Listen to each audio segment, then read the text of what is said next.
Good morning, everyone, and a very warm welcome to today's meeting. My name is Councillor Eric Drysdale, and this is my first meeting as Chair of the Perth and Kinross Integration Joint Board. While I have, of course, been a board member since June 2017, this is my first meeting as Chair, so I hope you'll all be gentle with me. To the members of the public present, you're very, very welcome, and I hope you will find this morning's discussions of interest. There is naturally considerable public interest in the areas of health and social care and the journey towards fuller integration of services for the benefit of everyone in our communities. And I'm sure I speak for everyone around this table when I say that we are all focused on the same aim, that of commissioning and organising the best services possible with the human, physical and financial resources at our disposal on behalf of the citizens of Perth and Kinross, and also for the services we host on behalf of the whole region for the people of Tayside. During my 23-month term in the chair, if that's how long it turns out to be, I am determined to lead a united and focused effort by this whole board to deliver as many of the agreed strategic objectives as possible in that time. And I know that I can count on all colleagues to join me in these continuing endeavours. Now, before we move on to the formal business of today's meeting, I do want to do something that hasn't happened in my time so far on this board. I want to give some high-level observations on my first meeting this week as board member-elect of Tayside NHS Board. In the interests of open and transparent information sharing, I will want to continue to provide colleagues with a brief overview of some of the key points from each future meeting of that board. The meeting was chaired by Mrs. Lorna Burst-Stewart and NHS Tayside Chief Executive Grant Archibald led the substantive discussions. Grant's key high-level messages were that our endeavours are all about the patient. It's why we are all here. He went on to highlight some of the key achievements of and challenges facing all of us. The Transforming Tayside 2019 to 2022 project encapsulates all of these aspects. The Cabinet Secretary, Jean Freeman, and the Tayside leadership fully recognises that there must be a gear change in the period ahead. We need to put words into actions to deliver on some of the outcomes of discussions that have taken place this year and previously, while also getting board overspending back into financial balance. It won't be easy. It won't be easy at all. There's never enough money to do all we would like to do, but in the coming weeks, the NHS leadership team will hold what's called an assessment caucus, otherwise known as a Dragon's Den type arrangement, where lead clinicians will present fully consulted and fully costed proposals, and decisions will be taken to proceed with the most beneficial projects. In assessing these projects, there is recognition of the challenges facing us as a consequence of people happily living longer, albeit often with comorbidity of conditions presenting increased incidence of need for complex care packages. And the biggest challenge for all of us will be to achieve positive change and a balanced budget by 2022. Tayside NHS Board is forecasting an 11.2 million deficit for 2019-20, not including any year-end deficits for this and other IJBs. And so you will see the scale of the challenges we face, and we'll hear about our own finances later on this morning. The public health agenda is of paramount importance, and we shall hear today of our winter plan for this locality. Flu is a killer, especially for those with chronic underlying health conditions and other vulnerabilities. And we do know that the flu strain heading our way from the southern hemisphere is a nasty one. The importance of widespread vaccination will be stressed, and I would implore our media colleagues to spread this message across our communities with all the resources at their disposal. This will save lives. Complications of diabetes, which is growing and growing in prevalence, especially type 2, are an immense drain on NHS financial resources, and in 2020, we shall hear more of the concerted efforts to prevent and intervene early to achieve remission in more and more cases. We shall come back to that at a future meeting. And of course, with particular importance and relevance to this IJB, the Tayside NHS Board is focused on developing and delivering both community and inpatient mental health services across the region in partnership with this IJB and those of the City of Dundee and Angus for their communities. Our first items on today's agenda will give opportunity to board members to fully appreciate the challenges we face in this area and give a steer as to the way forward, taking into account all inputs from stakeholders and indeed Dr. David Strang's independent report. The public, both those present today and watching or reading reports of today's discussions, may be assured that this is and will remain a key focus of the endeavours of this board. And so without further ado, can we move on now to the formal business of today's meeting.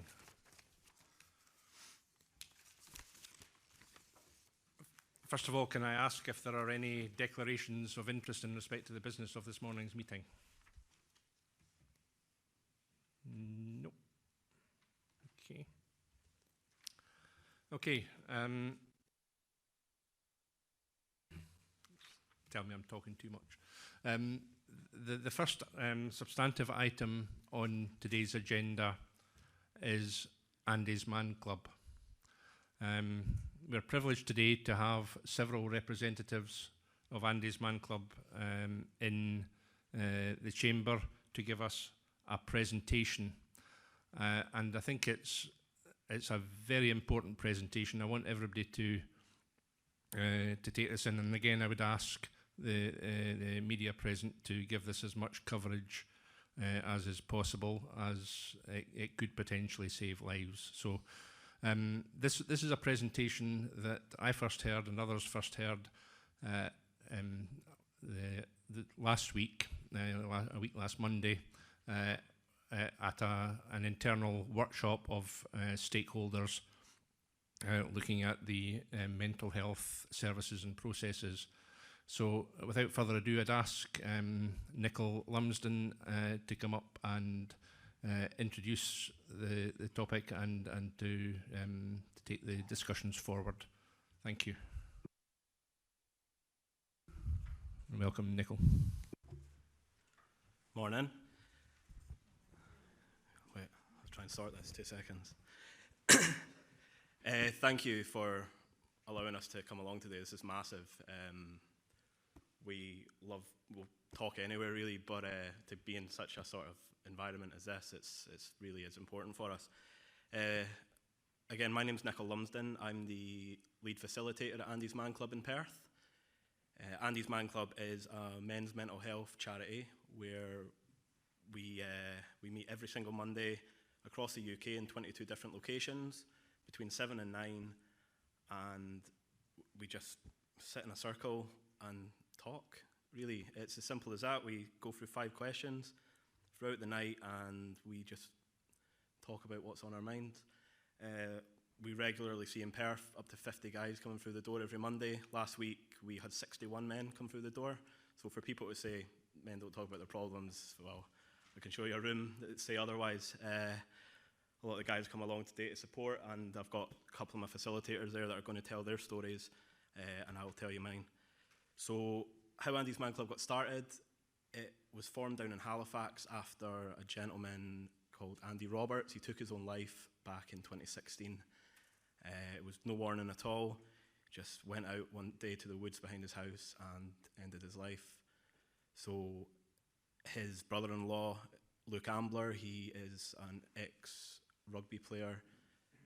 Him and Andy's mother created the first Andy's Man Club, which was a group of 9 men sitting in a coffee shop in Halifax talking about how they're feeling. And from that, Andy's Man Club evolved. Perth was created back in 2017 in October, and first 4 weeks nobody turned up, and then on the 5th week we had 7 members come through the door, and it started from there really. So my story is I was diagnosed with depression, anxiety and insomnia back in 2016. I wasn't really sure what it was. I think I'd had it a lot longer than just then. I wasn't sleeping, I wasn't eating, I was barely leaving the house just to go to work, and went to the doctors, and he prescribed me with the sort of my first antidepressant, I guess, and I started taking it, and I guess things were okay for a while, but I just felt like I was stuck in a bit of a rut. Things slowly went downhill in 2017 in October. I became really unwell, don't know what was going on, gone to the doctors, really just couldn't put my finger on it at all. So my mum saw a piece about Andy's Man Club in the news and guilted me into going along. She dropped me off. I really didn't have a choice. And I couldn't have thought of anything worse, going into a room full of strangers, sitting in a circle talking about my problems. It was horrible. But I went for 4 weeks and I never said a word to anybody. I introduced myself to the 2 facilitators at the time, and that was all I did. I sat in the circle every week with my headphones on, not engaging with anybody because it was terrifying. Public speaking was never my strong point. Even on an individual basis, I really struggled. And then on the 14th of November 2017, I had a really bad day. I hadn't slept for nearly 2 days before that. I hadn't eaten for quite a while. Everything was going wrong. My life was kind of falling apart. I was off work. My partner was fed up with me just lying in bed all day, and I was getting some pretty dark thoughts. I'm a burden to everybody. I'm just getting in the way. People are coming around. My mum's coming around making my dinner for me, making sure I'm eating, and my partner's cleaning up around me and things. And it was just a horrible way to be, and I just felt like I'm just getting in the way. So I decided on the 14th of November, I left the house at 9 p.m. and I walked the 45 minutes from my house to town. There was a 4-hour gap where I don't know what happened. I can't remember. But at 1 a.m. on the 14th, I was found standing on the railings of the Queen's Bridge, sort of ready to end my life, I guess. Somebody had seen me standing on the railings and had phoned the police. They were speeding down Tay Street. I remember seeing them, and I was dragged back off the bridge from the police and put into their car. I wasn't really able to communicate with them. It was quite difficult. They managed to ID me, and they contacted my partner and took me home. So I was in the care of my partner overnight. I had spoken to the crisis team in Dundee, and I was taken to Carsview the next morning. They admitted me for a week and then transferred me to Murray Royal for a further 5 weeks. So in that time, the support I got from the group of a bunch of guys that I'd never even said a word to were messaging me all the time, wanting to come and visit me, wanting to see if I was okay, if I was needing anything. And for me, that was massive. I got out on the Monday around tea time, and the first thing I did was go back to club. I didn't have my headphones on. I was able to sit and talk to the guys and talk about my problems and how I was feeling. And as those weeks went on, I was able to sort of realise, well, what's wrong in my life, what can I change? And I was able to make those changes slowly with the support of the guys. And then about a year later, I was asked by the guys that started the group in Perth if I wanted to run the group, as they were moving on to start other groups within Scotland. We've now got 4 in Scotland. We've got a further 3 opening within the next few months, I guess. And I was honoured. How could I say no? It was an incredible honour to be asked to do that. And since then, everything's just gone from strength to strength. I've got a fantastic group of facilitators. I've got the guys that come to the group are absolutely incredible. Every one of them is so brave for coming through those doors. And we've just finished a UK-wide tour where we travelled the UK in 2 musical tour style buses with the Andy's Man Club things, and we just went around spreading the word that it's okay to talk, and we saw our numbers explode, really. Massive thing for me on that tour was I was talking in Perth when we arrived, and somebody stopped after I'd finished speaking, and they'd introduced themselves as the guy that had phoned the police the night I was stood on the bridge. And I was absolutely stunned. I couldn't believe it. He described in full detail exactly what had happened, and he always wondered what had happened to me, and I'd always wondered who'd phoned, so it was absolutely incredible. I kind of owe that guy everything, really. So his name's Graham, and he's an absolute saint. What I'm going to do is I'm going to pass you over to Jim. He is one of the facilitators at Andy's Man Club, and he's going to tell you his story as well. And we'll pass you over to Colin after that. So thank you for listening to me, guys. I really appreciate it.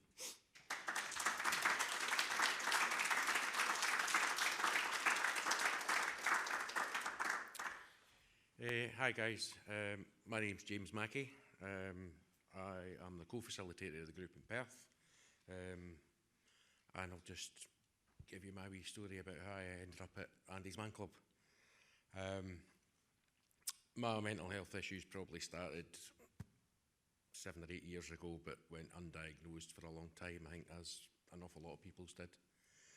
I moved down to Perth from a nice wee cosy home in Aberfeldy where I knew everybody, and basically went a bit insular.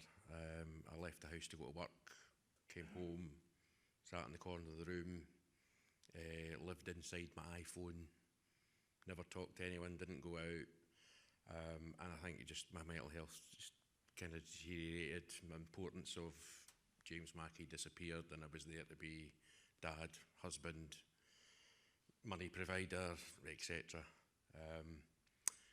And then in April 2018, I lost my mother, and I think that just kindly just put the end on it. I managed to keep myself going, or I thought I was, and my partner kept on saying, "You're not right, you need to go back to the doctors, get your tablets checked," and I was, "Oh, I'm fine." Do the whole men just go, "No, we're okay." I managed to get up again this morning, it'll be fine. And then one night she'd had enough, so my wife just said to me, "Look, I've had enough, I can't go through this anymore." And I just turned round, went, "Fine." I went upstairs, put a jumper on, came back downstairs, went into the kitchen, picked up a carrier bag, 14 boxes of tablets, and got in my car. Went up to Broxden and swallowed the ball. I was going to be better off, the kids would be better off without me, I was just a pest to my wife, etc, etc. Luckily, I'm not very good at picking the right tablets, so I was okay. Got taken into PRI, got in touch with the crisis team, and I was seeing the crisis team on a daily basis for almost 4 weeks.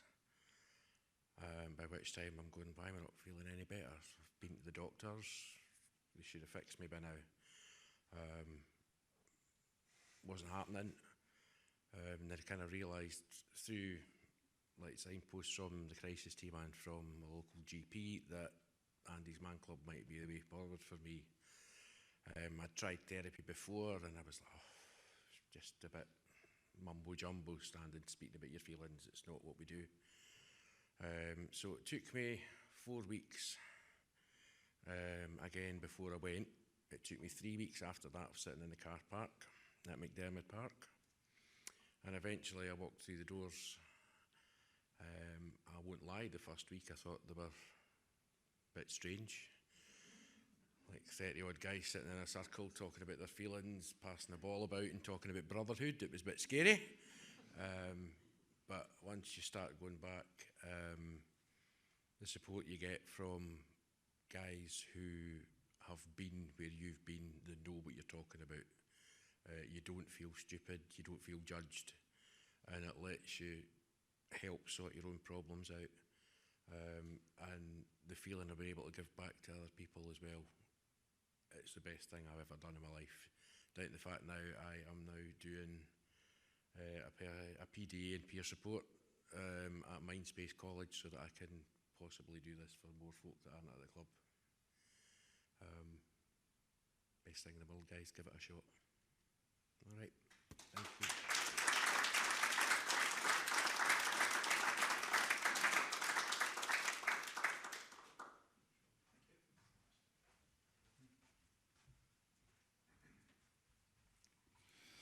Good morning, everybody. I would like to share my story on mental health. Just a quick bit about my background. I started a business in my 20s with a £90 loan. 30 odd years later, I had a business that's turning over £1 million a year. So really, I had a good life, a very satisfactory life. But 2016, I'd been feeling ill for quite a while, and I thought, God, there's something all right here. So I went to my doctor, it was blood tests, you're fine, more blood tests, you're fine. I thought, Christ, I'm not fine at all. I've got something we're not spotting. So anyway, ended up, I went right into a spiral. I can only tell you it's like going into a hole, and every time you climb out, you just go deeper and deeper. You have no feelings, you have no thoughts about anybody, and the only thought that comes into your mind is, I can't live like this. I've got to get out of here. So on the Monday night, I swallowed a handful of pills, thought I'd go to sleep and never wake up again. Obviously got it wrong. I woke up the next day. I thought, Jesus. And I was so disappointed that it hadn't worked. The following, well, that night, I decided to try it again by cutting my wrists. Again, I thought, right, I'll just go to sleep and never wake up. Wasn't it for a friend coming out to visit me, I wouldn't be here. I ended up in PRI, got 15 stitches in my wrist. They were talking about a liver transplant because I'd damaged my liver with the drugs. And I thought, oh God, you know, what the hell have I done? Anyway, my two sons come in. They were very upset. But I'm still in denial that I'm mentally ill. I'm thinking I'm getting patched up and I'm getting home after this and I'll just hate to go on in my life. Then my daughter appeared. Now, she lives in Barcelona. I said, well, what the hell are you doing here? She says, Dad, I'm here to support you through this. I says, look, I'm going home after this. So no, I wasn't going home at all. They said I had to go to Murray Royal for an assessment. So there was no ambulance available, so my family took me up. And I says, for God's sake, don't tell anybody I've been here, because I was so embarrassed, ashamed, thinking people will never talk to me again. Anyway, this nurse took me and he started showing me a room, and I says, why are you showing me a room? He says, because this is your room. I said, no, I'm not staying here. I'm here for an assessment. Yes, that's correct, but we can't do it till Monday, and this is Saturday night. I said, well, you tell me what time I've got to be back on Monday, and I'll come back. Oh, it's not as simple as that. You have to see a psychiatrist before you go. Right, okay, I agreed to that. Spoke to the psychiatrist for about an hour and a half. She wanted my whole background as far back as I could go, right up to the present time. And at the end of it, she says, you've got MDD and it's treatable. And I'm going, MD, what the hell is MDD? Major depressive disorder. And I'm still saying, no, she's got this wrong. There's nothing wrong with me. I'm fine and healthy. So anyway, it was too late to do it, and I did stay the night. They gave me a form, a tick box of symptoms of depression. I ticked every box. Still in denial. I thought they made that form up for me specially. And then maybe the next day or so, I started to realise it was a standard form for everybody. And I thought, God, maybe I'm in the right place. The psychiatrist said what had bothered me is I'd lost my business, basically, out of my control. I was conduited, actually. And she says, you've never got over that. And I says, but that's 15 years ago. She says, it doesn't matter. She says, I can hear it. It's still in your subconscious. You've not had closure.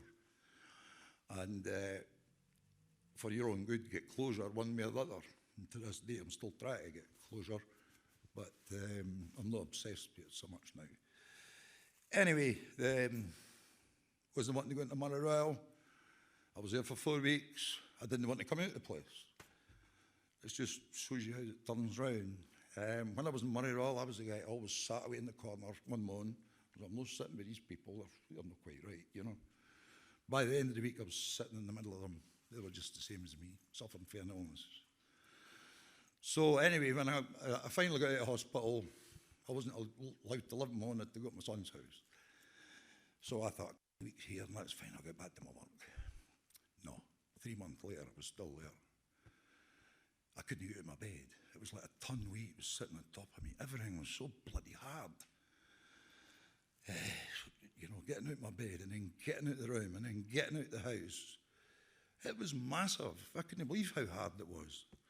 And I thought, what the hell is going on here? So I'm obviously on medication by this time. And I'm also waiting for this magic day when this medication would kick in and I'd be back to me. No, I realise now that was never ever going to happen. Medication's got its place, but it's not the answer. The answer's got to come in within yourself. So yeah, eventually, after 3 months staying with my son, my daughter took me to a place called Mindspace. I was very dubious about going anywhere really, but anyways, took me to Mindspace. You get an initial appointment, and during the discussion with this appointment, she said to me, how do you feel right now? And I said, right now, I feel as if I've been in a big black hole that I couldn't get out of. I'm now sitting on the edge, and I don't know if I'm going back in that hole or I'm going to walk away. And her answer was, you've come to the right place. We'll sit beside you, and we'll all get up together, and we'll all walk away. And when she said that, I thought, Christ, I'm in the right place. So anyway, I attended Mindspace for about a year. I did every course I had about mental health. Some of them I did twice, you know, because your memory's affected with this illness as well. So that was okay, but it was always temporary. It would last maybe a week, 2 weeks, and then you would go down a bit again. And so I heard about Andy Mann's Club. So I thought, right, I'll go and give this a bash. So again, it's a scary thing walking through that door. You don't know what you're walking into. Your anxiety's through the roof. I went in, sat down, heard the guys talking, and I thought, they're talking about the same symptoms I have. Yeah, this is good. There was only 5 of us at the beginning. And as Nikhil said earlier on, we've now got 61. That's the biggest amount we've had on Monday night past. That's just in 2 years, and it's just going to get bigger and bigger, I know that. What Andy Mann's Club does, it gives you a safe space to speak about anything. It's all confidential, you know, it's not leaving that room. We've also got a private Facebook page for members, and we often get cries for help coming up on that as well. People speaking Facebook, but they're not really speaking public.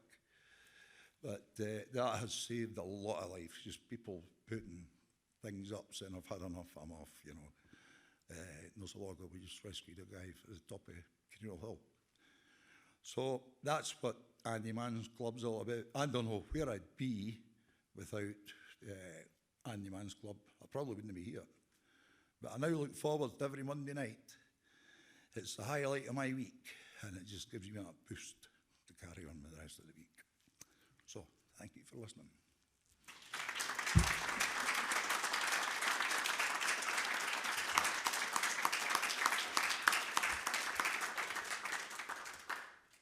Guys, thank you so much.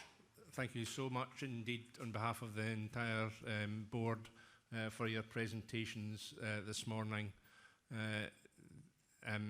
They set the scene for our next item on the agenda, but more importantly than that, it gives a public profile that I hope the media will carry for us for the benefit of the community.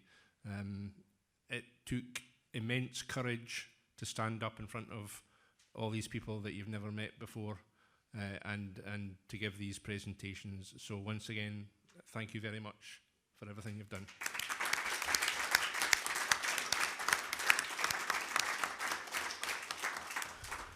Now you're welcome to stay, and you're also welcome to go if you'd rather. Either way, but thanks very much for your attendance this morning. Cheers. Okay, ladies and gentlemen, I think you'll all agree that that was quite a scene setter for the next item on our agenda, and conveys the fundamental importance of what we're trying to do here. So without further ado, the next item on the agenda is item 4, which is an update on the redesign of community mental health services and supports in Perth and Kinross. And I'll ask Evelyn Devine to come forward. Okay, thank you very much, Chair. I have to say that's an agenda that's difficult to live up to in terms of the presentation we've just heard, but that's what we're all about in terms of redesigning mental health services for Perth and Kinross. It's a relatively new programme that we've put in place.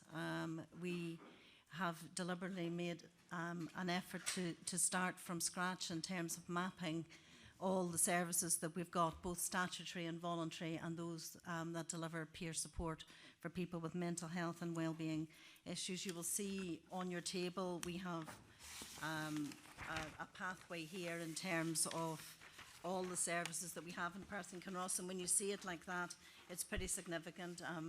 Chris will be taking you through that a bit later, so I'm not going to dwell on it. In order to describe the programme that we have in place, we are going to take you through a presentation today. So Chris Lamont, who's the chair of our Mental Health and Wellbeing Strategy Group, is going to take you through the presentation. And that work has been supported by quite a few of the strategy group, and also by Public Health in terms of Jane Bray, who's very much supported us with the analysis of mental health services within Perth and Kinross. It's information that we haven't had for a long time, so we really would like to give a big thank you to Jane in terms of her work in relation to that agenda. So without further ado, I'll pass over to Chris, who's going to take you through the programme of work that we have in place and the update around it. Thank you, Evelyn. Thanks for inviting me along today. I'm Chris Lamont, so I'm the locality manager for Perth City, but I've also recently taken on the lead for mental health strategy across Perth and Kinross. So this is just a very brief overview of where we're heading and what we've done. So please don't be alarmed by the number of slides, because I'm not going to dwell on them. You don't need to get your pillows out. Can I also just say that I did think I was in the wrong place when I first came in, because I was put up on the stage with a microphone and I thought I'd come into Britain's Got Talent or something. So hopefully you're not disappointed. So it's important, first of all, to recognise that overall our mental health provision across Perth and Kinross is actually quite good. However, of equal note, and in the spirit of openness and transparency, which Councillor Drysdale has already mentioned, there is a recognition that we have significant areas that we need to improve upon. The things that we need to be concentrating on specifically at this moment in time from a P&K perspective are certainly around early intervention and prevention, promotion of health and well-being, both physical and mental health, and also, and possibly more important than anything, the easy accessibility to our services. Taking into cognizance Dr. Strang's, sorry, I feel like I'm Frodo, I'm bending over here. Taking into cognizance Dr. Strang's independent inquiry as well, we've obviously got to marry up what we feel P&K requires, but also from a strategic Tayside perspective, and I suppose that's where some of the difficulties are coming from, both from a resource and logistical perspective. So, as you can see from this slide here, and this is what Evelyn was alluding to around our public health colleagues giving us a lot of this information, which we're very grateful for. As you can see, there are several factors that cause mental ill health, and we need to also recognise. So again, I'm not going to dwell on this because it's in your packs. You can see what we've been working on, but I suppose some of the key headlines are relating to the impact that mental health has upon our society as a whole. Also, as you can see here, from a variety of demographic influences, there's environmental factors, social circumstances, and the individual factors. And again, we're very grateful to Public Health for helping to provide this. I suppose one of the things is that you'll see from the determinants that we need to require all agencies, and I'm talking statutory and independent third sector agencies, to work more collaboratively. And I think that that's something that we're definitely striving to do, and I'll come on in a second just to mention about some of the analysis and the workshops that we've been doing where we've been able to pull that information together from a variety of areas. So from a P&K perspective, again, I'm not just going to go over the whole slide because you can all read it to your heart's content, but I suppose that this gives us some specific information that relates to Perth and Kinross. As you can see, some of the key headlines here are that the population is due to increase by 4.5% by 2026, which is a significant increase, up to around about 150,000 people, and this compares to a Scotland-wide population increase of 3.2. So we are a hotspot when it comes to population increase, which will undoubtedly have an impact upon the services that we can provide and deliver. Obviously, if there's going to be an increase in population, there are going to be some increase in our mental health demands as well. And as we've heard both from Andy's Man Club, plus we also heard from another guest speaker when we had our last mental health workshop, a gentleman called Andy Douglas from Scotland All Strong.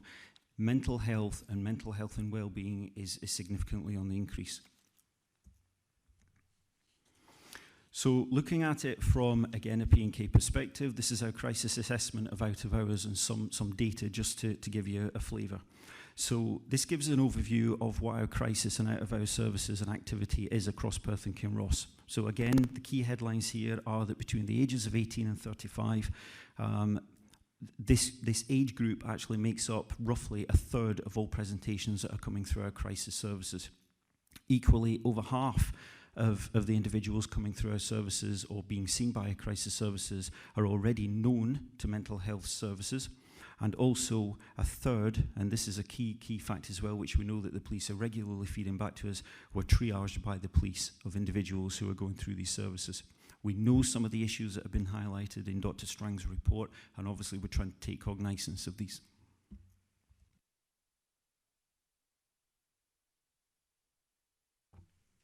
There we go, back on again. So a review of our existing community services. What we've been doing is we've had two complete workshops that were held in the big room next door. We call it the Clippity Clop room because when you walk it clippity clops and you can never hear anything. We've also done some consultation online, and we've also have our community engagement support staff going out into the community and trying to pull together some information around what people's perceptions and their experiences of mental health has been. The workshops and the consultation and engagement have given us a broad depth and real rich information of what people are actually thinking about our mental health services across P&K. And this, hopefully, is now the beginning of the journey for us to be able to review and scope of what we're going to be delivering over the next 5 to 10 year period, which is obviously, or hopefully, going to be sustainable. Now, this slide isn't particularly clear, but not to worry because you have been given the big printout. This is roughly showing what our pathways are at this moment in time and what services that we've been able to identify from across Perth and Kinross. I, for one, I've been a mental health nurse, 30 years next week. I was very, very surprised at how many services we currently have across Perth and Kinross that deliver mental health provision or the ability to promote mental health and well-being. We've graded them into 5 different categories. So as you can see, we start off at level 1, which is your self-referral, community-based prevention, early intervention support, going all the way through to crisis response and out of hours.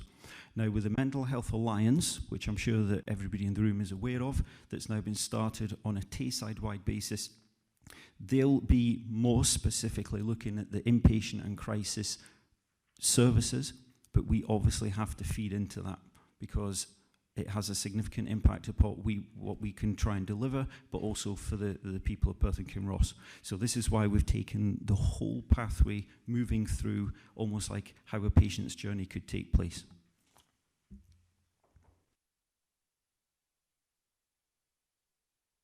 The consultation and engagement phase of this.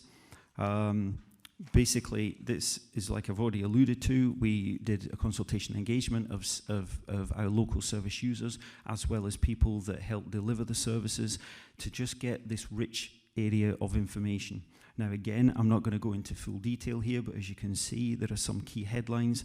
One of them being that only 17% of the people that answered the questionnaire and attended felt that our services were fully connected. And this is one of the key themes that actually came out in the last workshop that we need to start really working on, and we've got some ideas around that. Also, 38% only found that there was only 30% of the people found that support to get support was there and it was good. So again, that shows that there's 62% that don't feel that either. And that's one of the key areas around the social prescribing role, which again, we're trying to develop and promote throughout Perth and Kinross, not just for mental health, but obviously it has a significant impact. The mental health needs analysis. So again, there was a needs analysis in Perth and Kinross, and it came up with some key themes. The key themes are outlined there, but they range from the need to investigate accessibility to services. So again, what I spoke about at the beginning, making services very easy to get access into, because we know that there are barriers there and they're historical, and it's probably just because the way that the teams have been set up to try and function, but we need to try and break that down and think more broader and out of the box. There's obviously the more community-based supports. Andy's Man Club is a perfect example of that, and we need to be able to encourage that and facilitate their development and allow them to grow so that we're not putting restrictions on things. There's links between mental health and substance misuse. Substance misuse also comes under my umbrella. So again, we're currently looking at how we can tie up these services. We know that there are significant rates of people accessing these services with comorbidity, and we are in conversation just now about how we can start to integrate these services much better. Angus have a very good integrated SMS model just now, substance misuse model, and we are looking at how we can start to replicate that and take that down that route. There's a review of support to reduce the risk of people completing suicide. One of the things that Nikhil was actually going to mention at Andy's Man Club, and he's obviously forgotten, which is fair enough, but I'm going to do it on his behalf. So there's some issues up on the top of Canool Hill. Andy's Man Club have raised this at the last time when they came to the workshop, and it's around lack of signage. So things like there's no signs up there promoting Samaritans. Apparently Andy's Man Club have several times gone up there and put up leaflets, and then the next day they're being contacted and told to remove them because they're littering the place.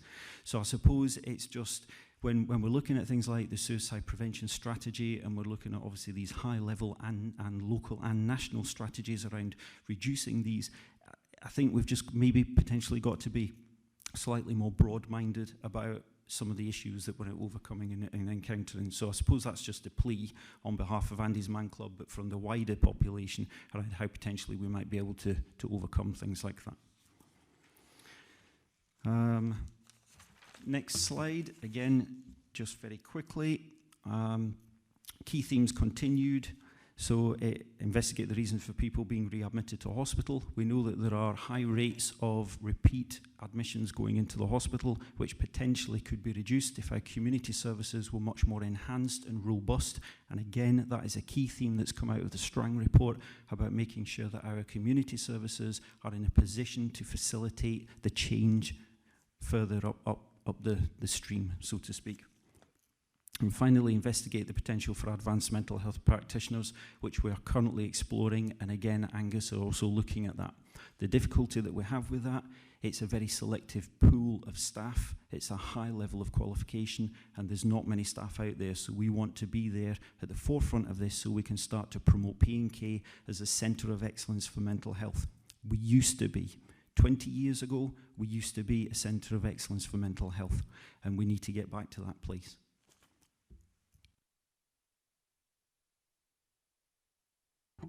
Again, this is just a very brief paper. This really just gives you some guidance that both the SIGN, NICE, and the Joint Commissioning Panel for Mental Health have suggested that individual areas need to look at, and these are the core themes and the golden thread that runs through what we're currently looking at as well.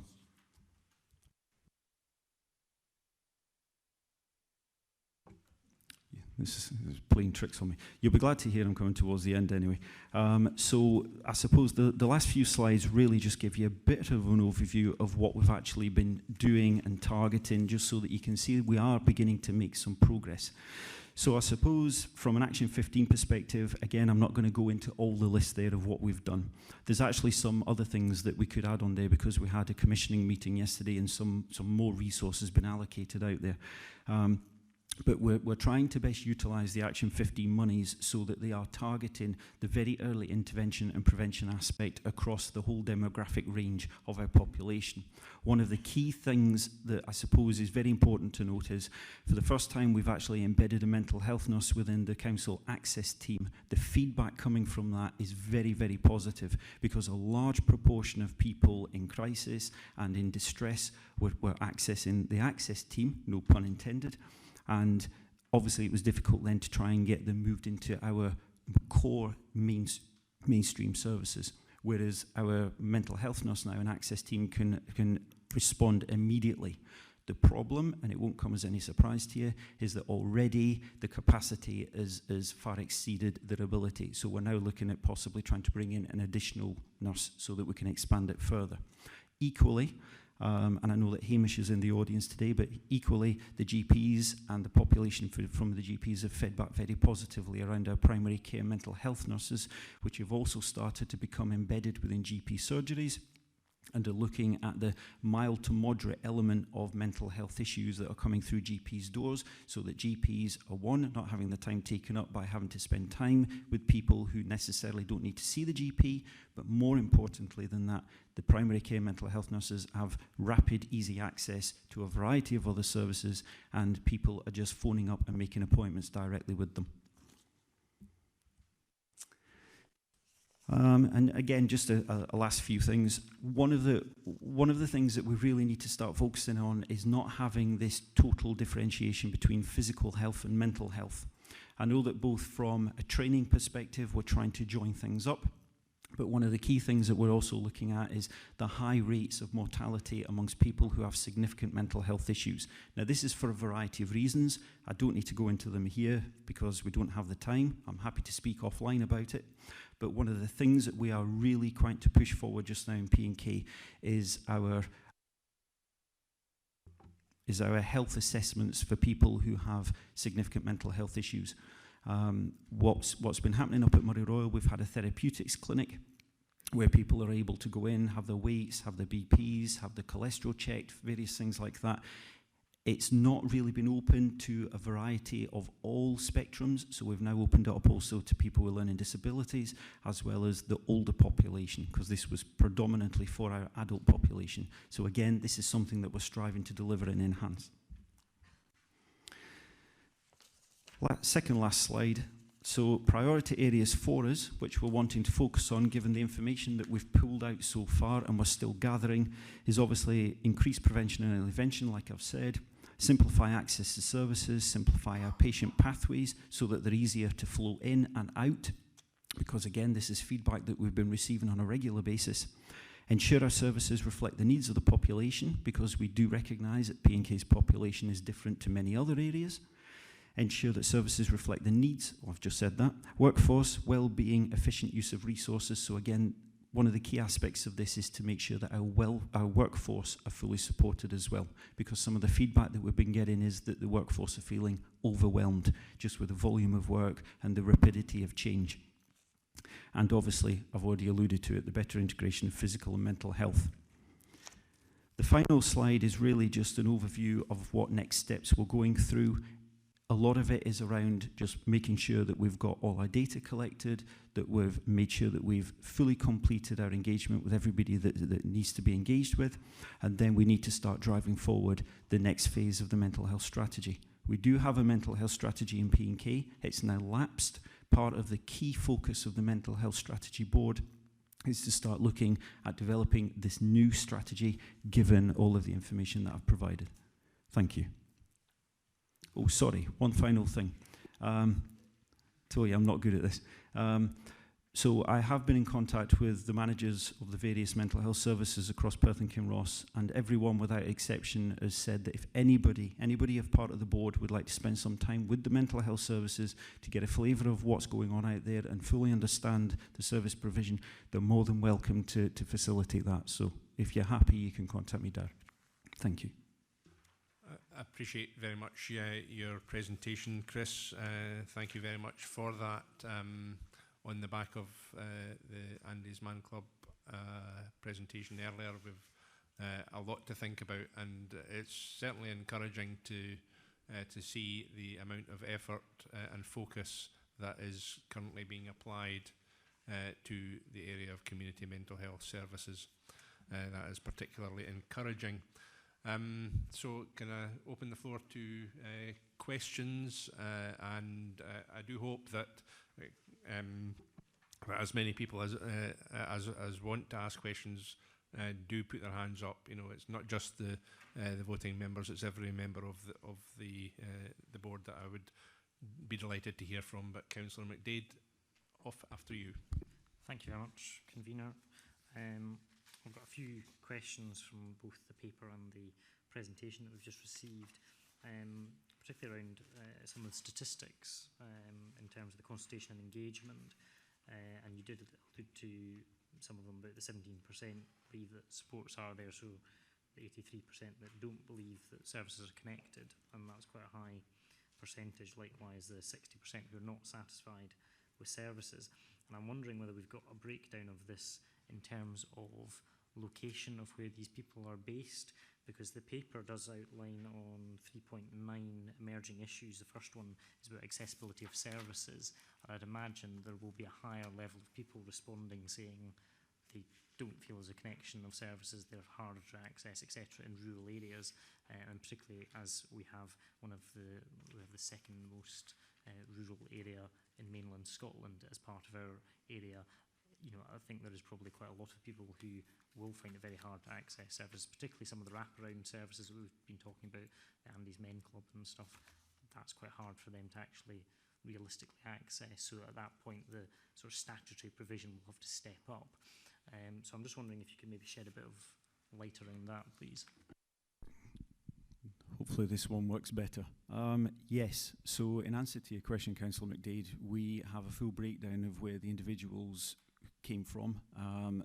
We didn't put it into the presentation because obviously we didn't want to make it too laborious, but I can certainly share that information with you. We've collected it, we've got it all statistically there. You're quite right around the access to services, particularly within the rural areas, and this has been obviously a problem for a significant period of time, and certainly one of the things that we're trying to do is embed our mental health services much more locally within a community setting. Now, whether or not they are standalone mental health teams or whether or not they are, hopefully, in the longer term, part of our fully integrated services as part of our ICTs, that would be the ideal scenario. But yeah, I can certainly share that information with you. Yeah, no, I think that would be really helpful, actually. I'd be quite interested in seeing the analysis of that. It would also be interesting to know how we're progressing in terms of the improved transport links, which was being worked on as part of the inpatient mental health work, so presumably it's also tied together. My other question was around, you mentioned that 20 years ago we were a leader in mental health services, and you know, part of identifying the issues is understanding where you went wrong. So could you possibly, if you're aware of some of the issues, why are we no longer that leader, or where did we go wrong, and you know, how do we stop that from happening again? I suppose it's multifaceted as to the reasons why things have maybe gone the direction that they have. I mean, 20 years ago, and some people in this room might remember that, but I'm not going to point anybody out. I don't want to embarrass them. But 20 years ago, I mean, Murray Royal used to hold the Royal College of Psychiatrists exams. They used to go up there on a regular basis and be able to undertake that. Our community mental health teams, albeit weren't necessarily in their infancy, seemed to be better staffed. Our community mental health teams in Perth and Kinross over the last few years seem to have been depleted for a variety of reasons, which we can go into on another day. Probably it was because at the time it was felt that a different model of working would be better. Some of those reasons have worked, but equally the changes in our service provision within our community services has actually depleted our capacity to be able to implement the necessary therapies. Over and above that, of course, there is also the national problem just now of lack of nurses, lack of consultants, lack of occupational therapists, all the usual stuff that everybody in this room is familiar with. Thank you, that's very helpful. And I think you know, the summary of that is very heavily around staffing numbers then. Thank you, Councillor McDade. And just before I go on to Ms Alexander's question, can I just, at the risk of causing a degree of heart failure to either side of me, in recognition of the issues that we have spoken about many times around this table in relation to rurality and transport, I wanted to give additional focus to that amongst the board, and for them to recognise these issues. And to that end, it would be my ambition at some point during the next year or two, hopefully in 2020, to hold a meeting of this board in Highland Perthshire. I'm sure we can accommodate you in Glenlyon. I'm sure someone will offer somewhere nice in Glenlyon for everyone to come and join us in. Like I say, might it's need an an ambition. Overnight stay as part of that. It's an ambition, no a promise, but we'll give it a go. Okay, Ms Alexander. I'm on, yeah. My question's related to the recruitment, so thanks for the report, Chris. It's on the Action 15 monies, so it's good that you've recruited all the staff, but you've also said, and we all know, that there is the national recruitment problem. So recruiting these staff, were they actually recruited externally, or are we just getting internal candidates moving from one area of the mental health services into another, which then gives us a crisis in other areas? So in answer to your question, from the nursing perspective, because obviously it's the nurses that we've recruited predominantly to, albeit we have also brought in two occupational therapists into the prison as well. So the nursing staff, I would say there was roughly 2/3 came from externally. They came from two different localities that border on Perth and Kinross, so we were grateful to take them because we didn't obviously want to deplete our own workforce. Two of the staff that were recruited actually came from inpatient services, but inpatients were then able to replenish them because the newly qualified practitioners came out roughly in September last year when these staff came in, so we were able just to take them straight out of university. So actually it didn't have a massive impact on us.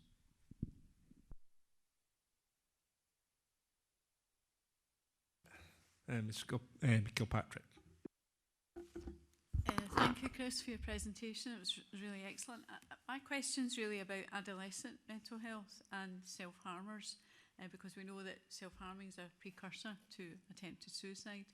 So maybe you could just explain what do we have services in schools, and what of these voluntary organisations specifically support adolescents, because your statistic is obviously that 75% of those with a mental health condition start developing before the age of 18. So I suppose from a public health preventative aspect, we're looking to say if we could get help to young people as early on as we can, then maybe we could support them better and stop their mental health deteriorating. Thank you. Thank you for that. That's an excellent point, and very well made. So I suppose the Mental Health Strategy Group, which reconvened roughly about 3 months ago because it went into a state of hiatus for a variety of reasons, we've now got a plethora of different agencies and representations on the strategy board, including Children and Young People Services and CAMS. I've also been invited to start attending the Tayside-wide CAMS Transition Board, which I'm going to in 3 weeks' time. And this is obviously around about adolescents moving into adult services and how we can start to dovetail our services together, because again, similar to the physical and mental health services that we've historically had, it's almost like sometimes CAMS sits independently and separately to other services. There was an email that came out yesterday, and we're trying to get more information, but I believe that the Scottish Government have actually made significant amounts of funding available across Scotland for children and adolescents with mental health issues, so that we can start to try and look at how we can bring in link workers and key workers, which hopefully, if I'm reading the paper correctly, would actually answer what you've just asked, which would be maybe trying to get more additional support going into schools and other environments to try and help either identify early individuals who might be at risk, but also do a lot of health promotion around that. And if I can just ask Jackie Pepper, Chief Social Worker, to add some comments as well. Thank you, Chair. I think it's a really important point that you're raising, but really just to add to the information that Chris has given, that the Scottish Government is providing funding to each local authority to supply a counsellor within every secondary school, for every secondary school pupil and into later years of primary. So we're currently developing a strategy around that within Education and Children's Services and across the partnership. And as Chris says, there has been a recent indication that there will be further financial support through what was the Mental Health Task Force for Young People and is now a strategic group for young people. But your point is we need to make sure that this is joined up across the age spectrum, so whatever strategy is developed here is relevant across all of that. I agree with that. I think that's really good news that we've got money from Scottish Government, so well done to all the work that you've already done. Thank you. Thank you. Sorry, Gordon Patterson wants to say a further few words. Sorry, I'm conscious others want to answer questions, but I just wanted to supplement that point by, I suppose, firstly recognising that the responsibilities that are delegated or hosted by the Health and Social Care Partnership are about adult social care and adult health care, but colleagues have very helpfully illustrated that interface and the importance of managing that transition. So we need to look beyond some of the silos that we might otherwise be accused of working in, and look at how we can develop much more integrated pathways between childhood and adolescence and adulthood, but also, as Chris said, make sure that we're addressing the interface between physical health and mental health, between mental health and substance misuse. And one of the challenges that we're looking at within the executive management team of the Health and Social Care Partnership is how we can more effectively develop ageless services that don't create a distinction between psychiatry of old age and general adult psychiatry. Okay, thanks for that, Gordon. Councillor Purvis.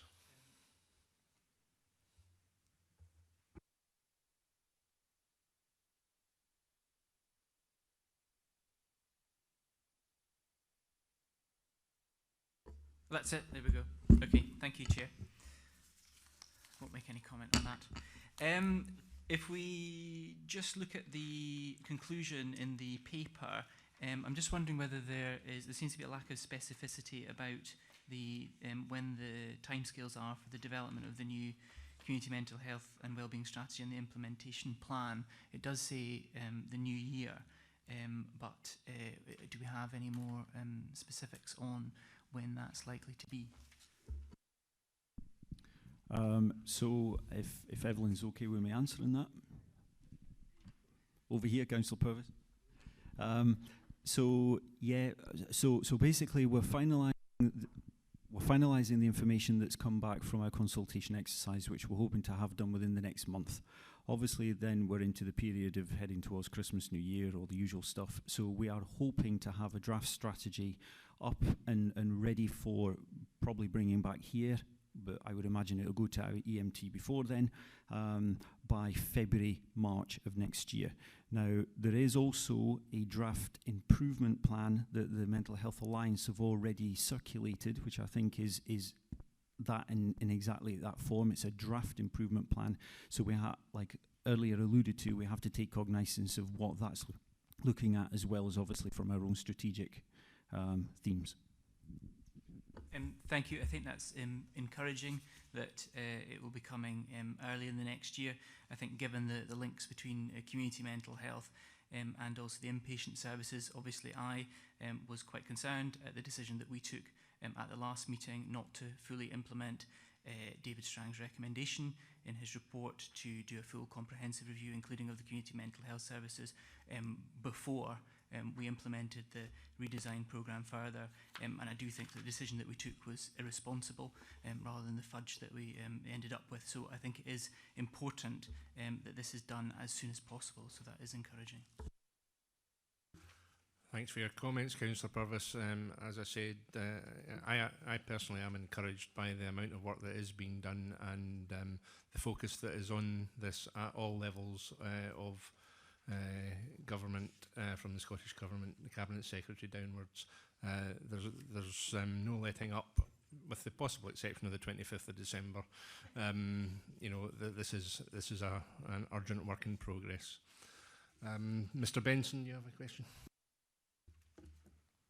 Thanks very much, Chair. I wanted to welcome progress that I've seen here, particularly with the Action 15 monies, and also the wider understanding about all the other supports that are out there, which you've, I'm really pleased that people see the importance of that capacity within our communities, and I'll maybe come back to that.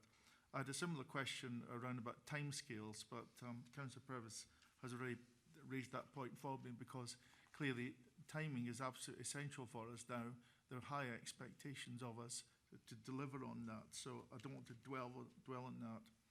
I think one of the other issues that's come up for me, and there's so many in this paper actually, it was very difficult to select the top ones actually, but one of the things that struck me was that, thinking strategically, is that we can see from the presentations this morning that this is a major health inequality issue that we're addressing here.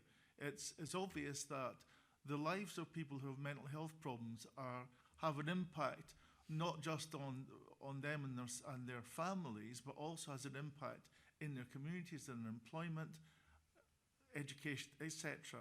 So there are massive issues here that we need to be addressing. So it needs, for me, this needs a whole system approach to be able to address this. And I commend some of the work that's already been done within the community planning partnerships within the council, and particularly implementing some of the recommendations of the Fairness Commission as well.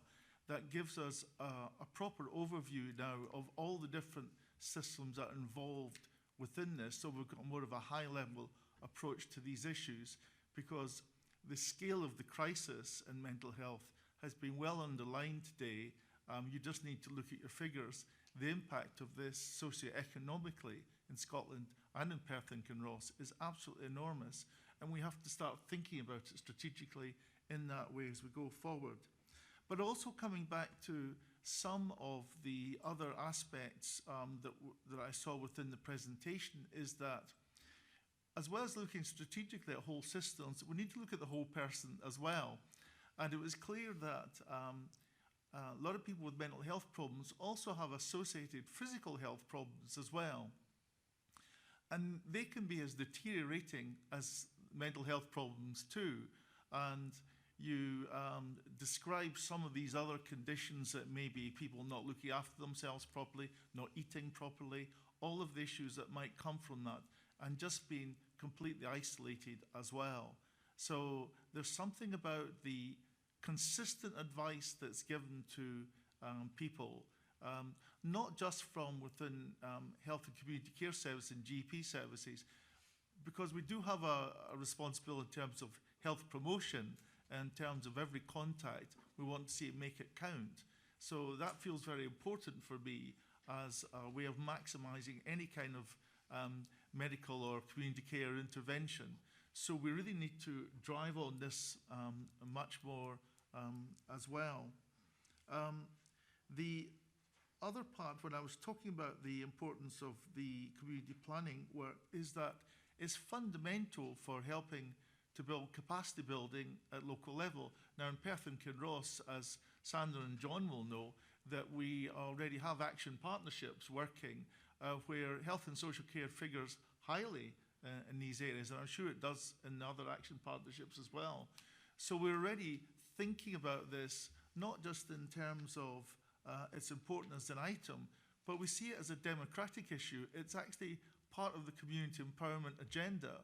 When you've such pressures on communities where you've got such particular issues within communities, that it does have a major impact on the resilience of communities to be able to deal with these. And that becomes more marked the more rural you get, or in other areas around towns, etc., where you can feel quite marginalised in certain areas. One of the things for me that I was looking for within the report would be the hope that we would have an equality and fairness impact assessment on these changes. And I wondered if someone might comment on that, if we're going to have that or not in future. Yes, I think it would be absolutely the intention to have a quality impact assessment, and that will be part of the work around the strategic plan. Okay, thank you very much. Dr. Dougal, did you have a question?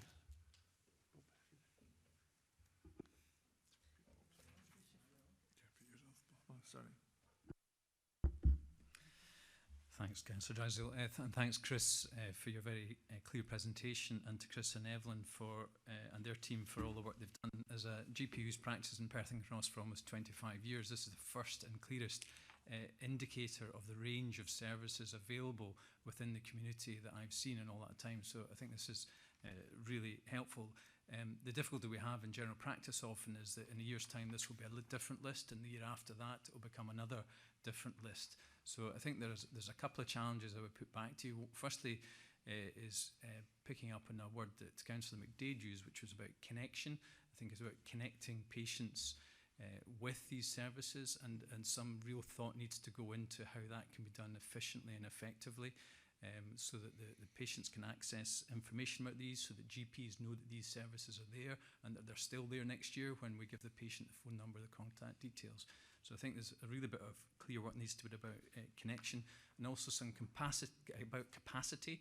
So I see a number of these things listed here, which is great that they're there, but there isn't the capacity to meet the demand or the need.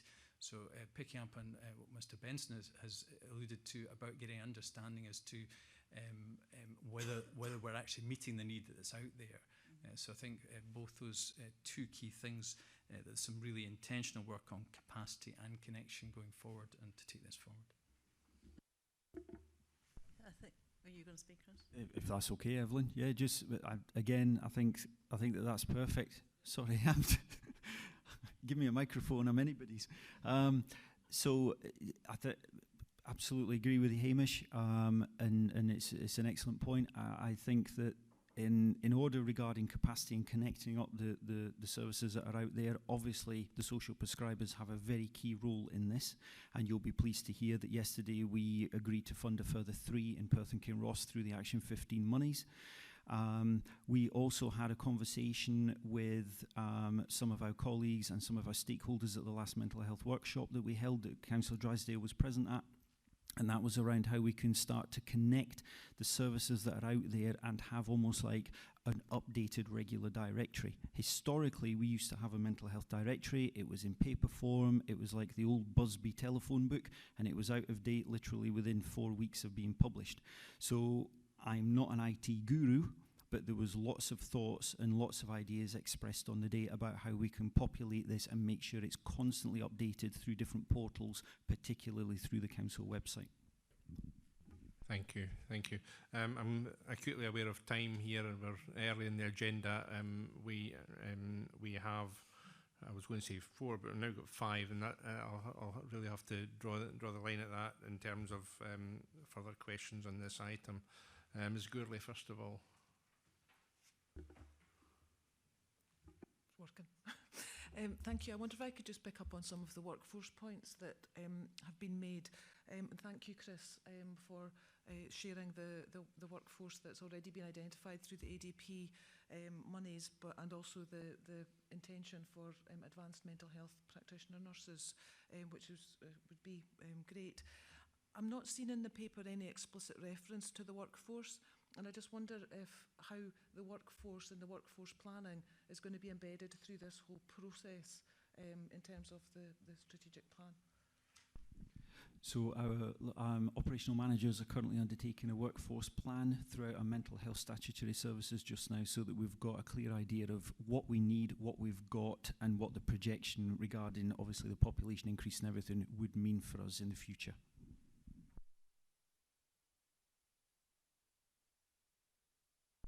Absolutely, yeah. Sorry, you maybe didn't hear that. Just one other question, if that's okay. You mentioned as well the Mental Health Alliance, and within the pathway, the focus of the Mental Health Alliance would be on inpatient and crisis. Did I pick that up right? Or because it was my understanding that Mental Health Alliance was for the whole pathway? It's for the whole pathway, but from a mental health from a strategic perspective, Tayside-wide, the Mental Health Alliance are taking a key role around inpatients and crisis, because obviously it has a whole wide Tayside remit. From a P&K perspective, which obviously we're much more focused and interested in, this paper is looking at what our community services, our non-statutory services, and how we can drive forward that counterbalance from a specific Perth and Kinross perspective. Thank you. Councillor McDade. Thank you, Chair. Just to come back on a couple of people have referenced the timeline for this. Councillor Purves and Mr Benson have both referenced it. And I think, I was going to raise this under the item 14 about the meeting dates for next year, where I think we've only got 5, and I think this year we're going for a record of 7 meetings by the end of the year. And we've had quite long meetings this year as well, so I think we might need to add a few more in. And I was going to suggest it might be a good idea to have one in late January, early February, when we've traditionally had one, for this to come back, because otherwise it's 4 months away before we next will be able to bring this forward. Yeah, we'll certainly talk about future meetings at the end of the agenda this morning. Yeah. Okay, thank you. Dr. Pratt.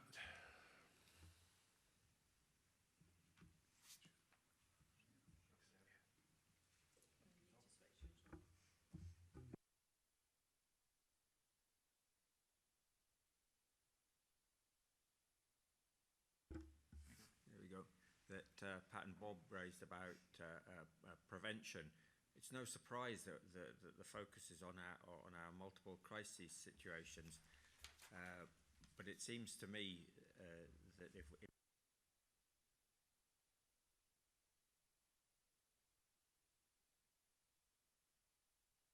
it's going off again.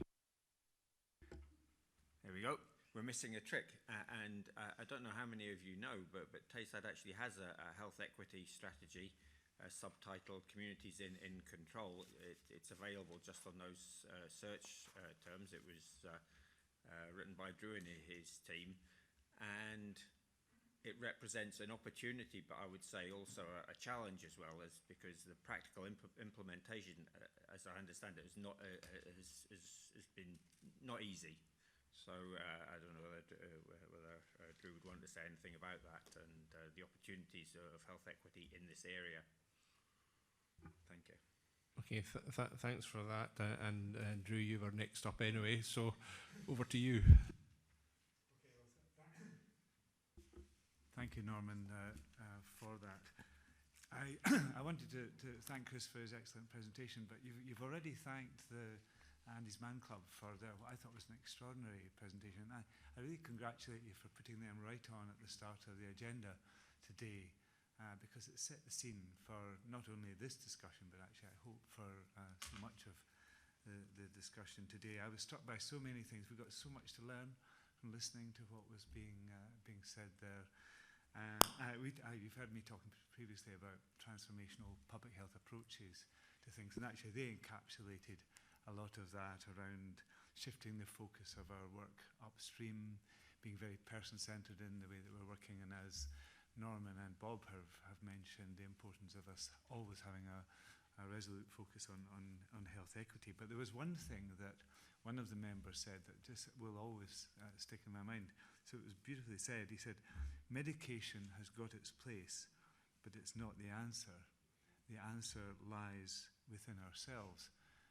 And, you know, we should hang on to that really closely, because it just says so much. And I just wanted, I suppose, to say also that we've got a fantastic opportunity in Tayside, but here in Perth and Kinross, to take that transformational public health approach to what we're doing. There's real commitment to this, and we're currently within our own department reprioritising our work completely to make mental health and substance use the number one priority of our work, and we're shifting our resources in that direction, trying to increase resources we put in. But we've got some fantastic expertise available already within the department. I want to bring that expertise in to work with colleagues in Perth and Kinross even more than has already happened. You very kindly referred to the work that Jane Bray has done. Jane is a national leader in this field. We're very fortunate to have her. And another thing that Jane has been doing, she set up the Suicide Review Group. It's the only one of its kind in Scotland. We review every single suicide, and we're able to make recommendations, not based on the literature, but based on what's been happening locally and learning from experience here.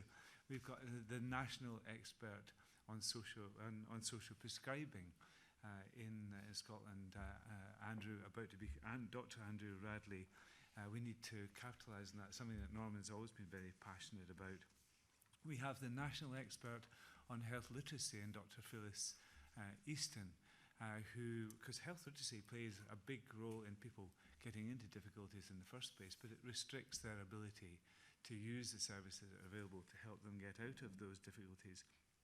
And we have a national leader in Dr. Emma Fletcher, who has been working very much on the field of the links between mental health and mental well-being and substance use, and she's just published in the British Medical Journal on that. So we've got the expertise available to us to do something really special as a partnership between my own department and the huge expertise and enthusiasm there is here. And I really want to emphasise that and to make this a really big ticket issue for all of us.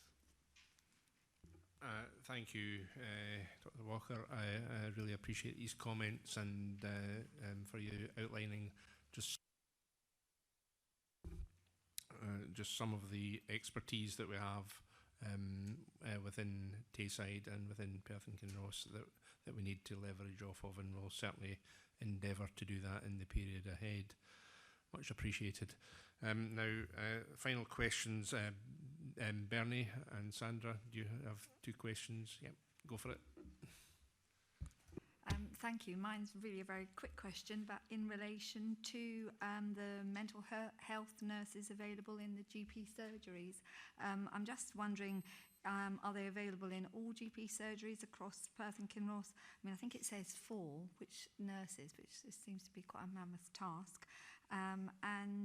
My second point is in relation to how this is communicated to the public. Are people aware of this? Has the service already commenced? Thank you.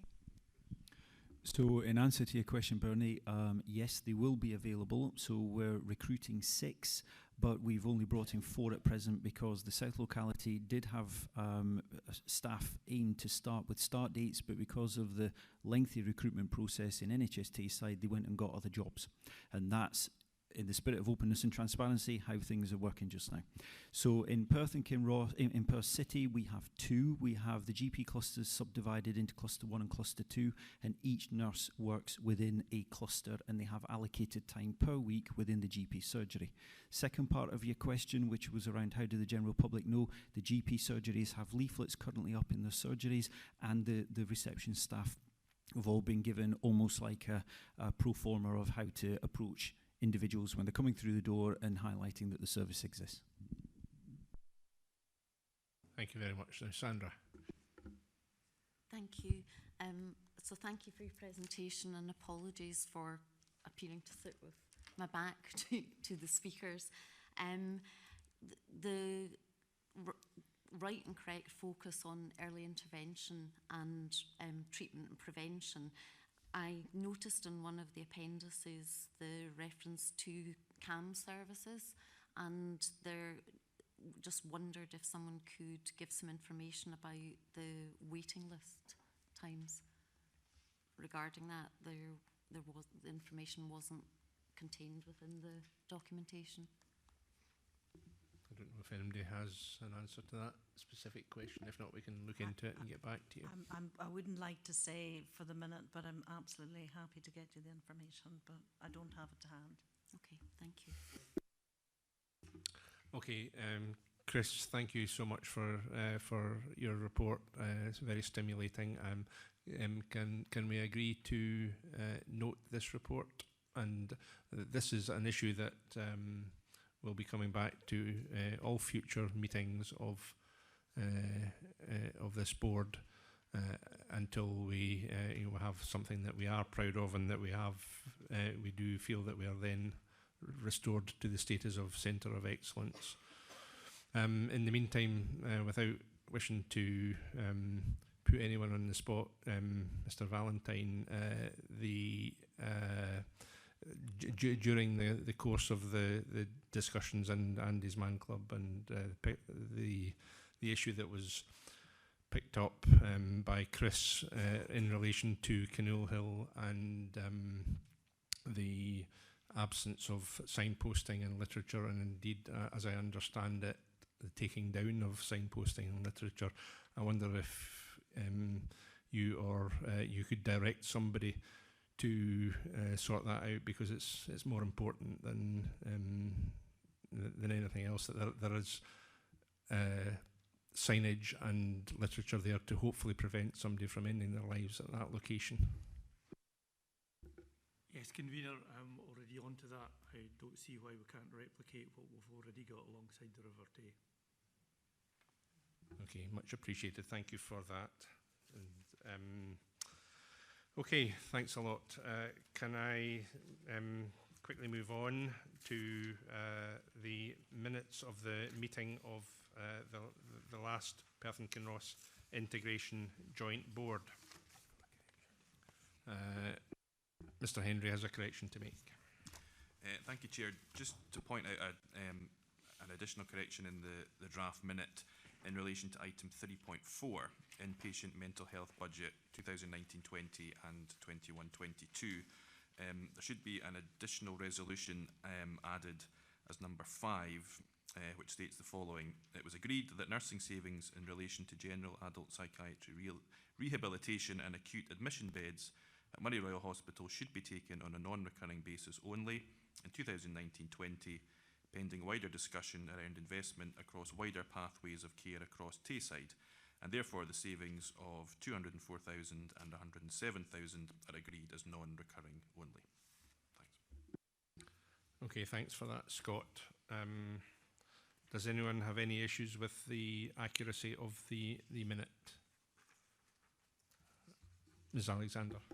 It's I'm not sure which page, because page hasn't numbered, but it's the last bit about 3.2 where we were discussing the motions that had been put forward.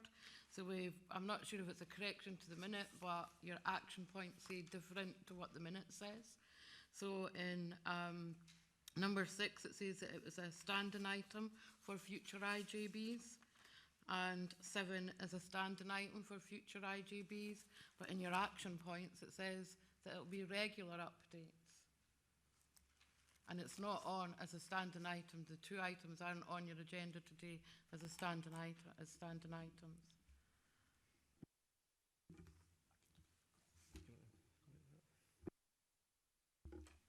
The minute is correct in relation to standing items. I think when later on in the meeting we agreed to have this additional meeting of the board, it was agreed on the basis of specific items for this, and I don't know if the Chief Officer wants to come in. I think the intention is that future meetings starting from the December meeting would when the standing items would appear. Yes, but I mean, I can certainly, I have included the Mental Health Alliance certainly in my Chief Officer's update strategic report today, and I can give a verbal update in relation to Mental Health and Learning Disability Service Redesign Programme. But yes, this having been identified as an additional meeting, the reports that we were preparing would have come, may come, depending on whether or not we can convene a meeting in December, and that's an item that the Chair would like us to consider later, would have been coming to the December the 11th meeting, which was the scheduled meeting of the IJB. But I can and will give an update verbally in the course of this meeting. So that being the case then, is the action point is going to be corrected? Because it says it'll be a regular. Then, as far as I'm concerned, the intention is it will be an item on every future meeting of this board. Thank you. Okay, can we agree to approve the minutes? Okay, thank you. Okay, moving on to the action points update, item number 6. Can I ask Gordon Patterson to speak to that report? Thanks, Chair. Yes. So members will be able to see from the action point updates that there are a number of actions that are not yet due, but that will be brought forward at subsequent meetings. I think in light of the number of items that we may wish to consider on the 11th of December, it will be probably important perhaps also to reflect some of comments that have been highlighted elsewhere about the length and intensity of these meetings sometimes, and the need to more effectively manage the agenda. We perhaps need to prioritise which of these items for the 11th of December will be able to be brought forward, for we also have other matters, important business that we would be intending to bring to the IJB, ideally this side of Christmas, specifically around the formal and final approval of the Strategic Commissioning Plan and consideration of the work that's underway to review the provision of rehabilitation beds across Perth and Kinross, which requires us to take decisions imminently in relation to commissioning future work. So each of these are items that have been raised at previous IJBs and that are scheduled to come back at the December meeting, with the exception of the annual update in relation to the Primary Care Improvement Plan, which is not due until the spring, summer of next year, and the update 9 months on in relation to the Alcohol and Drug Partnership, which Claire Mailer will be bringing in April. Beyond that, the only other item that isn't due to be returning to the board in December is the matter that we discussed at the IJB in September past, and that's around a further report in relation to the impact of the decision to disperse the GP practice in Bridge of Erne. I'm happy to take any comments on that, and I note the amendments that Ms Alexander has helpfully pointed out in relation to items 119 and 120. Okay, are there any matters arising from Mr. Patterson's report? No? Okay. Can we agree to approve the report? Thank you. Thanks. Okay, moving on to item 8 on the agenda, that is the membership update, and if I can ask Scott Henry to give a verbal update, please. Chair, just to give members an update in relation to the membership. In October, Perth and Kinross Council revised its voting membership of the IGB. Councillor Eric Drysdale was appointed as the chair, and Councillor John Duff was agreed to be appointed as a formal member of the board, which begins from 23rd of November. So Councillor Duff is attending as a proxy for the council today. Following recent changes to both the council and NHS Tayside membership of the IGB, there are a number of vacancies on the Audit and Performance Committee. The IGB is therefore asked to agree that Councillor John Duff be appointed to the committee, with further membership proposals to come in due course. Further proposals in relation to the Clinical Care and Professional Governance Committee will also be brought forward in due course. Furthermore, we'll be writing to NHS Tayside to fill the vacancy we currently have for an additional GP representative on the board. And finally, the board is asked to agree the reappointment of Mr. Alan Drummond as the NHS Tayside staff representative on the board for a further 3-year period. Thanks. Thank you. Are there any questions? Councillor McDade. Thank you, Chair. I've raised this previously when members have resigned, most recently when Dr. Pete left the board, about the fact that standing orders and what seems to be being used as the practice by the board are not what's the best terminology here? We are diverging from standing orders, and I've suggested previously that perhaps when the update of standing orders comes along, then we should correct standing orders to what seems to be being used as the standard practice position, whereby if someone resigns, we are allowing the parent body to fill the vacancy in the interim until such time as that person becomes a formal member, because under the procedure it's a month's notice. So can I ask again that when the changes come forward for the standing orders, which is supposed to be reviewed annually and would be due now in November, that is reflected, because we again have a situation where someone who is not actually formally yet a member is attending the committee and being expected to vote and participate in full. I think we noted in the last minute when you raised that, Councillor McDade, and we have noted that as part of the review, the standing orders, we can pick that up. Yeah, I would comment that the standing orders aren't incorrect at the moment. I think it's just that it would be helpful to have additional information in there.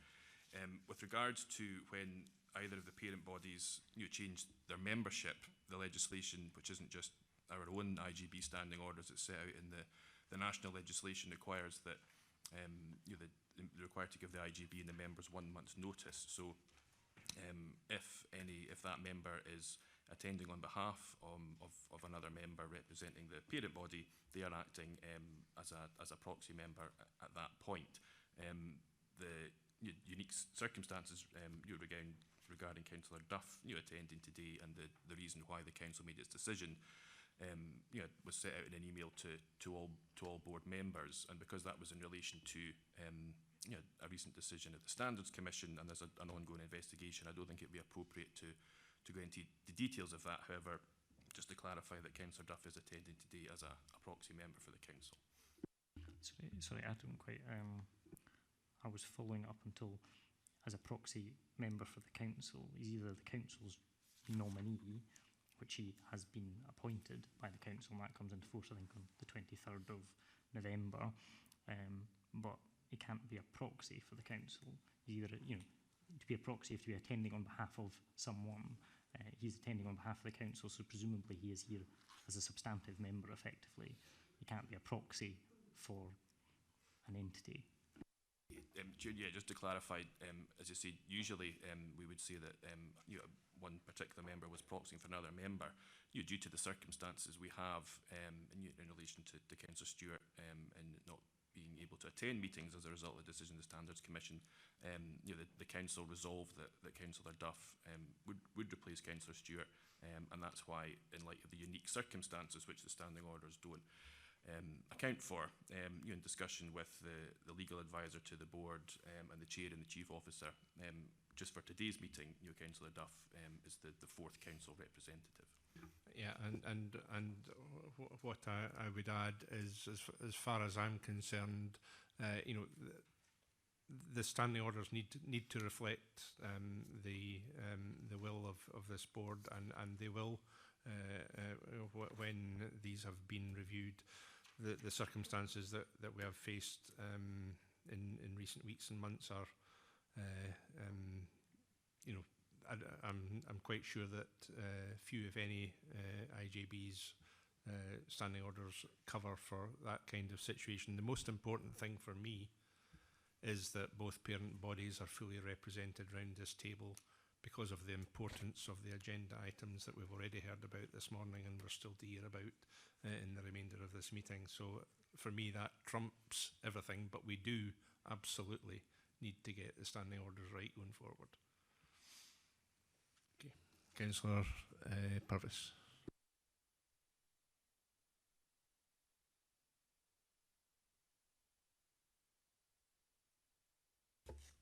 Just 2 points. The first one, just following up on what Councillor McDade has said, and absolutely no disrespect is meant to Councillor Duff, who I'm sure will be a very good member of the Integration Joint Board. Just want to say that the advice that was given to the Council when they made the decision to remove Councillor Stewart from the Integration Joint Board was that during the period of his suspension, it would not be appropriate for anyone to act as a proxy on his behalf. Today, Councillor Duff is acting as a proxy on the behalf of Councillor Stewart. Both of those positions cannot be true. One of them has to be correct and the other one can't be. So I'd like my dissent to be recorded at the way that the standing orders have been disapplied today. The second point is on that point, your dissent is recorded. Thank you. The second point is on the Clinical Care and Professional Governance Committee. We have had, and I know the chair has been at the Audit and Performance Committee when the former chief internal officer, chief internal auditor has been at the committee and has said that we need to try and progress the first meeting of the Clinical Care and Professional Governance Committee at the earliest opportunity. It's good that Councillor Duff has agreed to come onto the Audit and Performance Committee so that we have a full complement of councillors there. But I'd be really keen that, the practice we had before was that, we haven't had a meeting of the Clinical Care and Professional Governance Committee yet, but it was, we have 8 voting members, 4 from each parent body. We need 4 on each of the 2 committees, 2 from each. If that means each person goes on 1 committee. I'm concerned that if we don't appoint members again, that the Clinical Care and Professional Governance Committee, the first meeting of that will not be able to take place, assuming we do have a meeting in December, until the new year. And given the clear steer that we had from our Chief Internal Auditor, I think that would be negligent in terms of the governance of the IGB to continue with that position. I know from various reasons that some within our control, some without our control, that the first meeting has been delayed or rescheduled.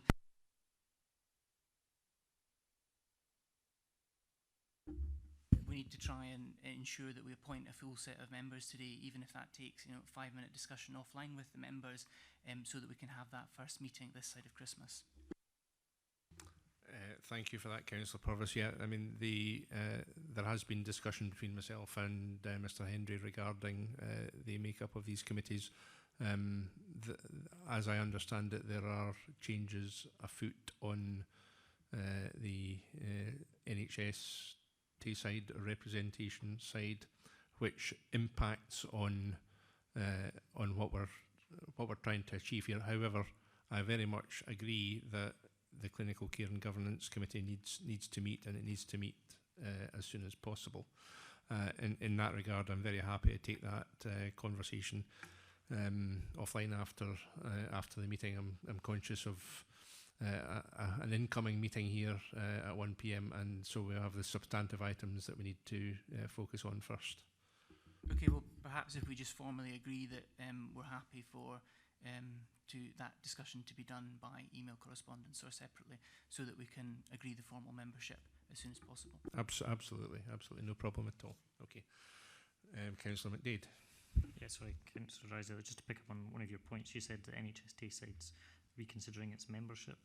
I'm very hopeful that we're not about to see yet more significant changes from NHS Tayside, having had a lot of changes, and that has stalled progress significantly on the board. As you know, prior to... Because we are the only two, I think, original members for the last 2.5 years now left sitting around the table. Yeah, and I'm conscious of that. However, I anticipate one change happening. I don't want to be premature with saying what that is, because we haven't had any formal communications on it. But as I understand it, there is going to be one change at some point before the end of the year. So we'll see how that goes. Are there any other questions on this item? Okay, thank you. Can we agree that report? Chair, just to make one further comment in relation to Councillor Purvis's statement about the standing orders. Both myself and Councillor Purvis and Council's Head of Legal and Governance Services, who acts as legal advisor of the partnership, have had email correspondence. So it may be useful if we set out the full position to all board members, as we did by email, which may help to clarify the situation. But I note Councillor Purvis's comments.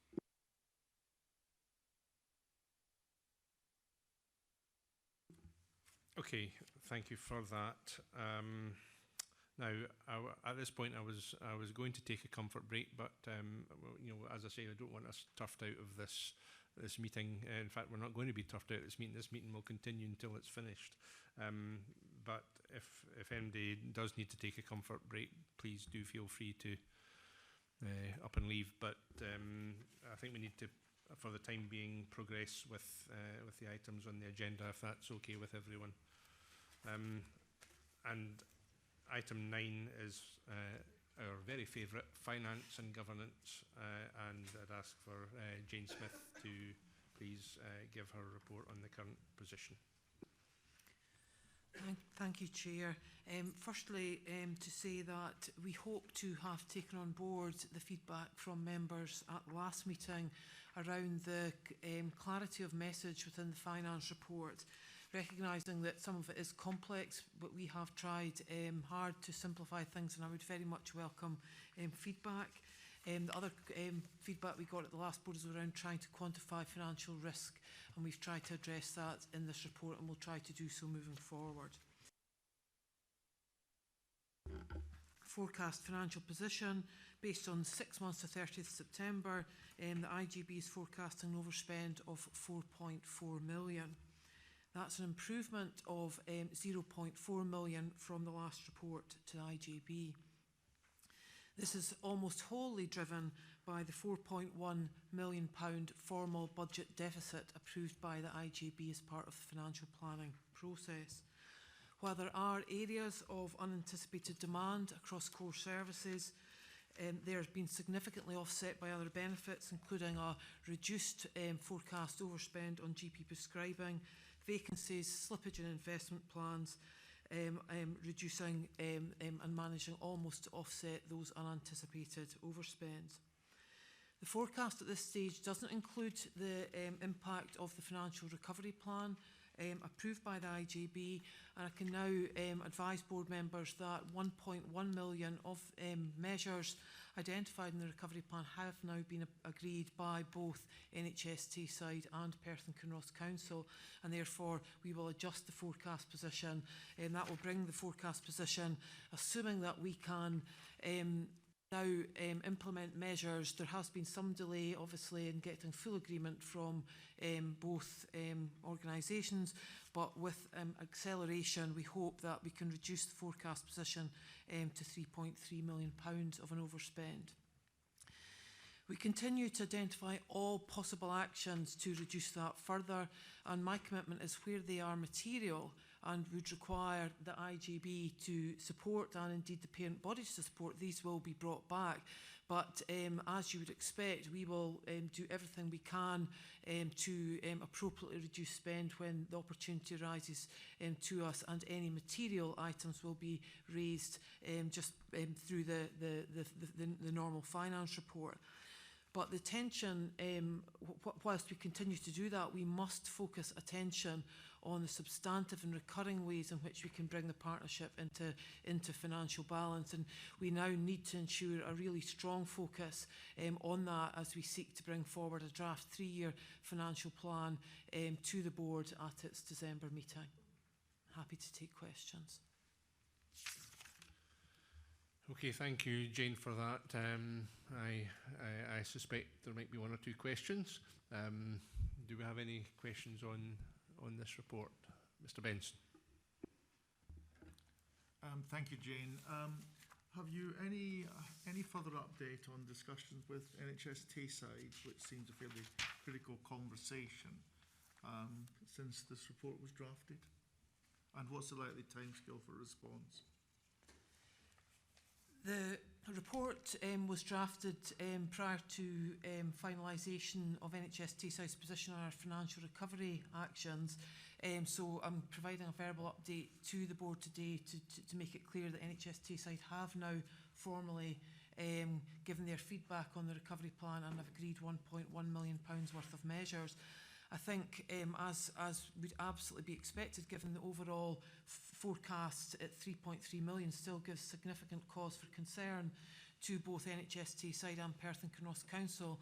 A further meeting has been scheduled for I think it's the 19th of November, mid-November anyway, to have further discussions.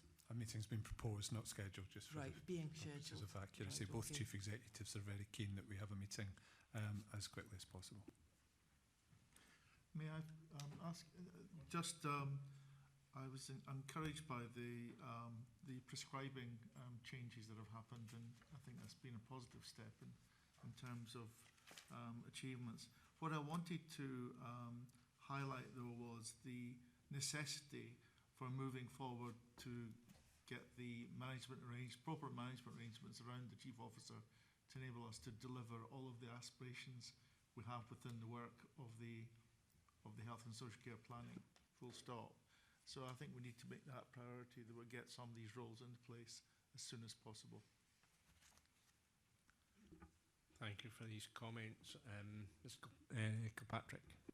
1 or 2 comments. One is on the savings plan, which was discussed at the budget review meeting, but also just, I suppose, a concern that we're not delivering on the targeted savings, and either these are not the right targeted savings, or they're never the right targeted savings, or something's happened and we now think they can't be realised, or that's an issue. And then there's the issue of what's recurring and what's non-recurring, because obviously to get into long-term financial balance you need to have recurring savings which can be delivered 100% of the time. So that's a slight concern. And my other issue is on the social care, the care home placements, internal care home provision, and almost £1 million overspend on that.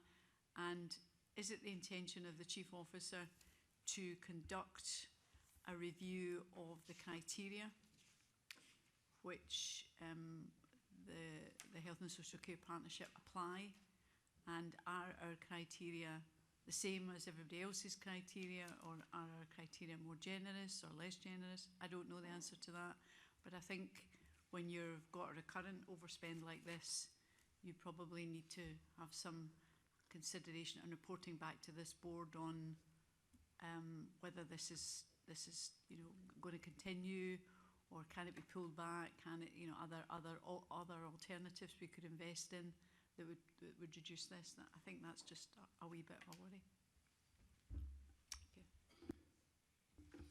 Thank you. So, in relation to the criteria for care home placements, I suppose it's I think quite multifaceted. I think what we've done in Perth and Kinross over the last year is purchased an additional 50 beds. So we have brought an additional 50 beds purchased or provided in relation to care home provision, which reflects a number of things. It reflects the fact that we have a population that is growing older. We have a population that has increasing prevalence of dementia and comorbidity, and we have an increasing demand in relation to providing that type of 24-hour wraparound care that people can benefit from in care home settings. I suppose one aspect of that for me would be to recognise that that can and should be a positive choice and should be a good experience for people, providing a package of care that enables people's needs and outcomes to be met. Those additional 50 beds mean that we have the situation where people are living much longer in care homes than perhaps was previously the case. I think that that is in part a reflection of the work that we're doing in and around supporting people to be rehabilitated through physical activity, supporting people to have a better experience and better outcomes in care homes. However, it does beg a question about whether or not that focus around rehabilitation, reablement, physical activity, we need to redouble that in terms of the community. So we need to support people more effectively at home in order that the likelihood and the need for them to move into a care home is diminished, and that they can be supported for as long as possible, safely and independently in their own homes, which is where people would tend to want to be. What we need to do is reflect on the situations that result in people needing to move into a care home, recognising that, as I've said, that should be a positive choice and a positive experience. So what we need to do is carry out more robust analysis of, are there types of services that we should be providing in the community that are not currently in situ? Are there ways in which we should support carers and support people more effectively at home? Do we have a responsive care at home service that enables people's needs to be met without the need for them to move into 24-hour residential or nursing care?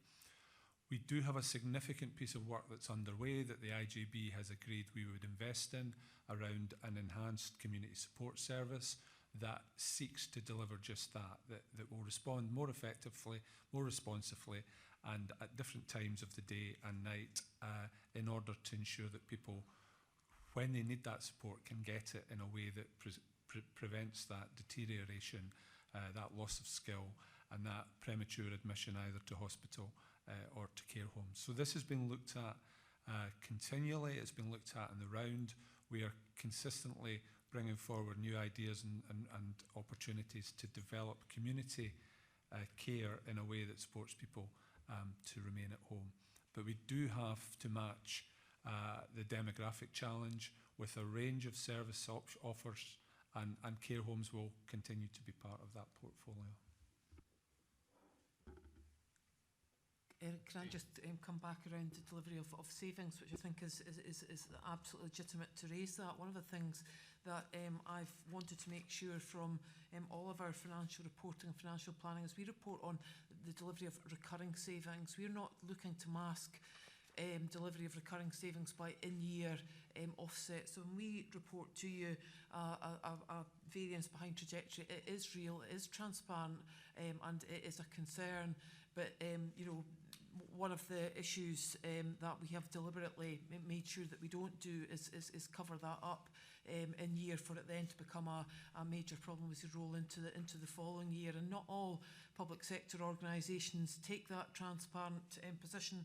We are doing that, so it potentially looks worse than you might see in other reports.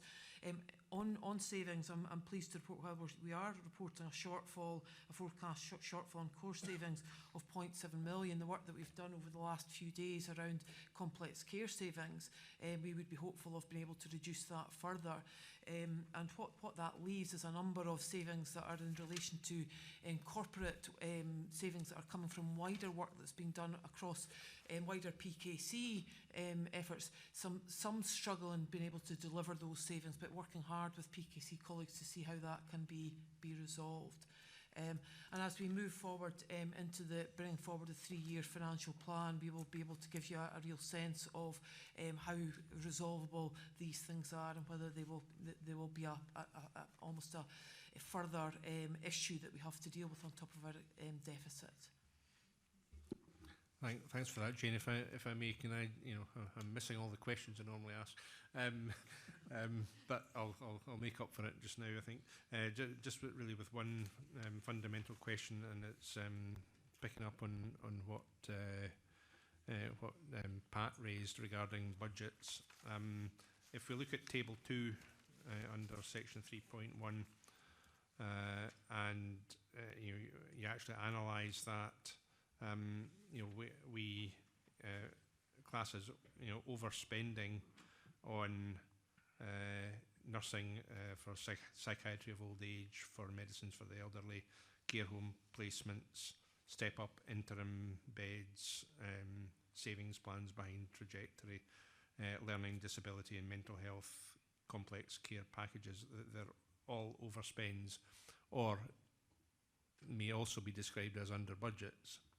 And I guess that's my concern in terms of, and this is a responsibility of the whole BRG obviously, and indeed the whole board as we take things forward, that we have to be realistic in terms of the level of demand, and I say that because if you add up these overspends / under budgets, they come to 3.1 million, offset by underspends on among other things ring-fenced investments. That might sound like a good thing because it's an underspend, but it's actually not. It's a bad thing because it's the delay in implementation of enhanced community support and the respiratory service, and it's less than budgeted expenditure in year for free personal care for under 65s, which may or may not be because we genuinely did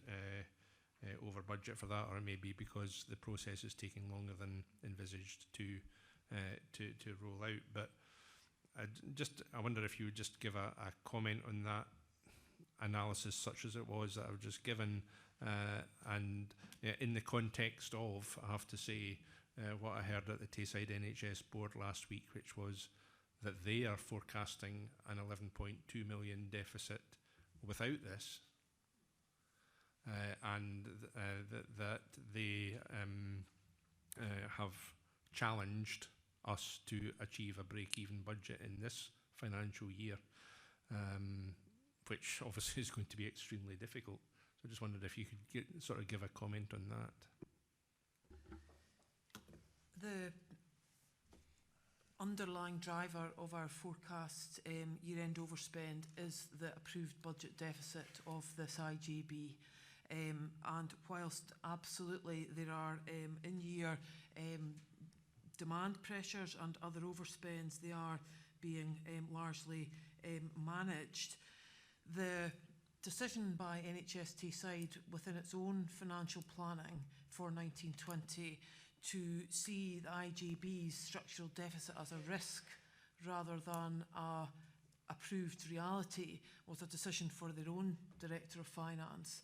And absolutely I can see the challenge that now brings to NHS Tayside in living within the £11.2 million forecast overspend. Okay, thank you. Gordon.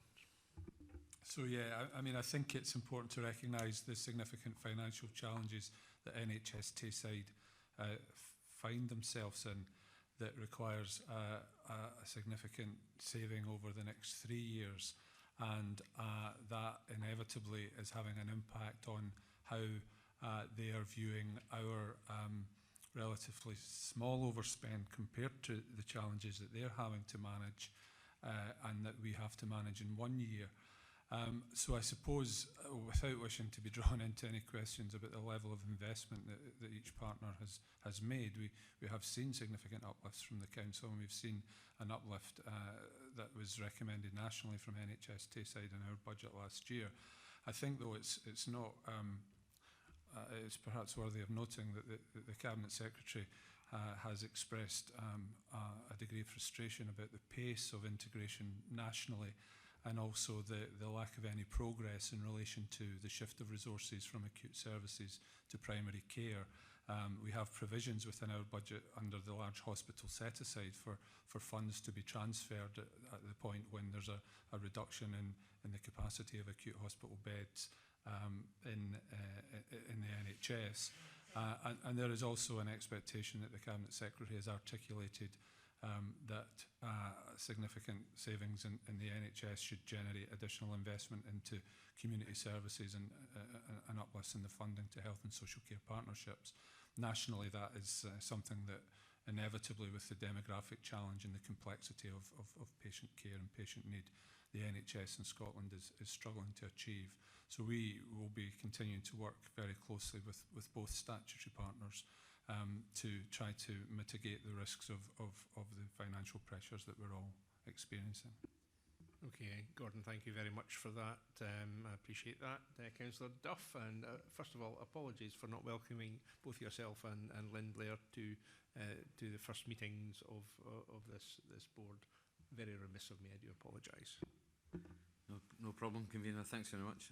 My question is on page 44 of the third paragraph regarding community hospitals and the forecasted £300,000 overspent, and partly due to what intrigues me is the over-establishment within the previous Aberfeldy Community Hospital, which I thought had been shut for a while. I just wondered why there was still a reference being made to that.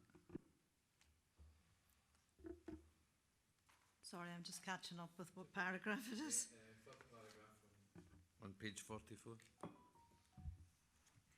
This is really an operational issue and an HR issue. It's to do with staff who have worked in Pidlockery Community Hospital that were originally Aberfeldy staff.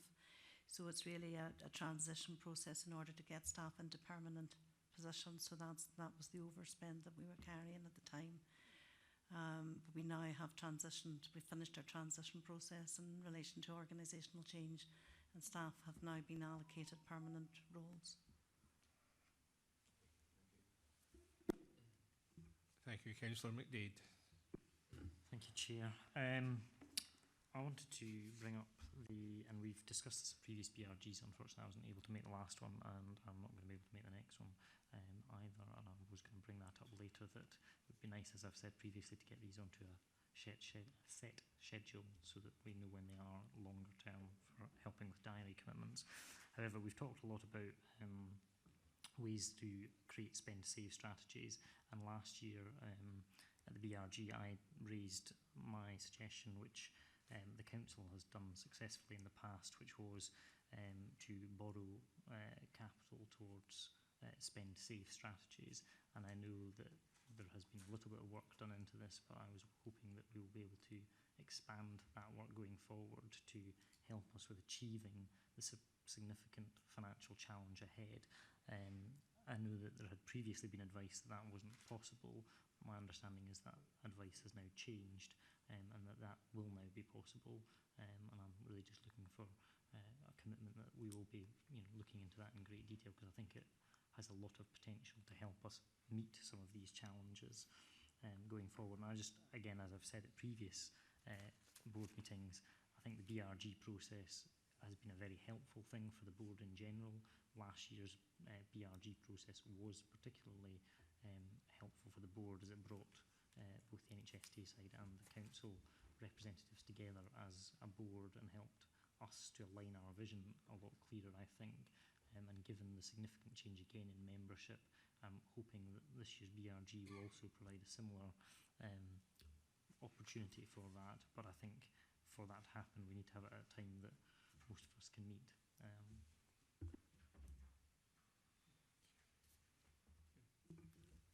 So my understanding had been that we weren't, as a health and social care partnership, in a position to develop capital borrowing provision, and I'm not aware of the advice that has changed. But what I would say is that in no way precludes us from looking at the potential investment in capital projects. We have a very keen appetite from the council to support us in looking at how we can develop housing solutions and opportunities for people who are currently in long-stay hospital to move out, and to work with registered social landlords and property developers, as well as looking at the council's own stock.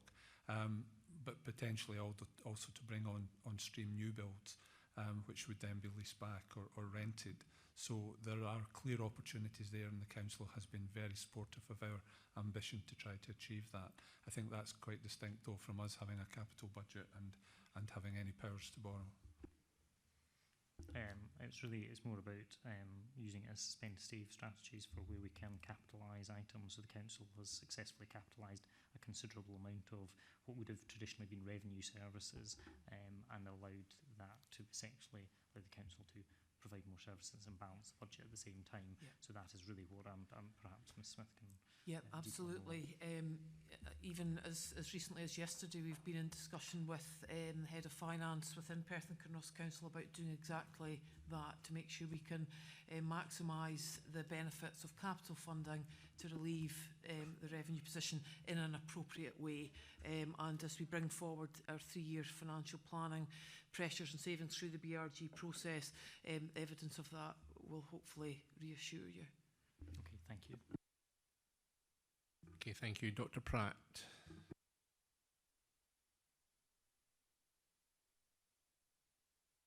I think you wanted to ask for a microphone for your Christmas. There we go. Thank you. So I'm not a finance person at all. It seems to me that if we're going to accelerate the pace of integration, that's going to be based on trust and partnership.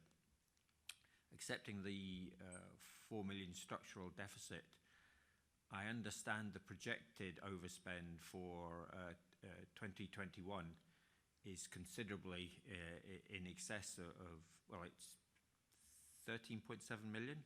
Is that right? No. But what is the... At this stage, we've no finalised figures, and there's a significant amount of work still to do until we would bring forward a paper in December. So we don't have any guesstimate of that? No. Good. However, you know, sorry, your microphone's still on again. Now that you've got it on, you know, I think the message is clear in terms of financial resource and the challenges that we face to deliver what we've been talking about this morning, what we're still to talk about this morning.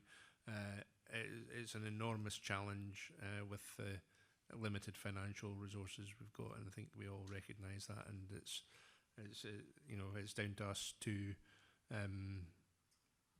deliver what we can with the resources that we have primarily, but also to make it clear to those in positions of power that you know, health and social care across Scotland, never mind across Perth and Kinross or Tayside, is in need of further investment. There's no question. Are there any further questions on the financial report? Oh yes, Mr. Drummond, sorry. Thanks for that, Chair. Just one question in relation to page 42 under table 1 under inpatient mental health, 0.2 million. I suppose the question I'm asking is, I'm aware that there are a number of staff no longer in post through they've moved on or retirals. So the question for me is, I'm not understanding an overspend because we haven't actually replaced those staff. I know we're doing a restructure, I appreciate that, but we haven't actually replaced those staff. So it does say increased pay costs. So I'm only assuming that may be bank and agency, but I don't know. No, it's actually very specific, and it's to do with the increase in superannuation rates, for which the funding provided to NHS Tayside by the Scottish Government is insufficient, which means there's a gap not just in core services for the board, but also each of the health and social care partnerships. Okay, thanks for clarity. Thank you. Okay, if there are no further questions, can we agree to note the report? Thank you. Thank you. Thank you, Jane. Okay, we're getting there. Moving on to item 10 on the agenda, which is under the overall heading of developing strategic objectives. And can I ask Gordon to give his Chief Officer update, please?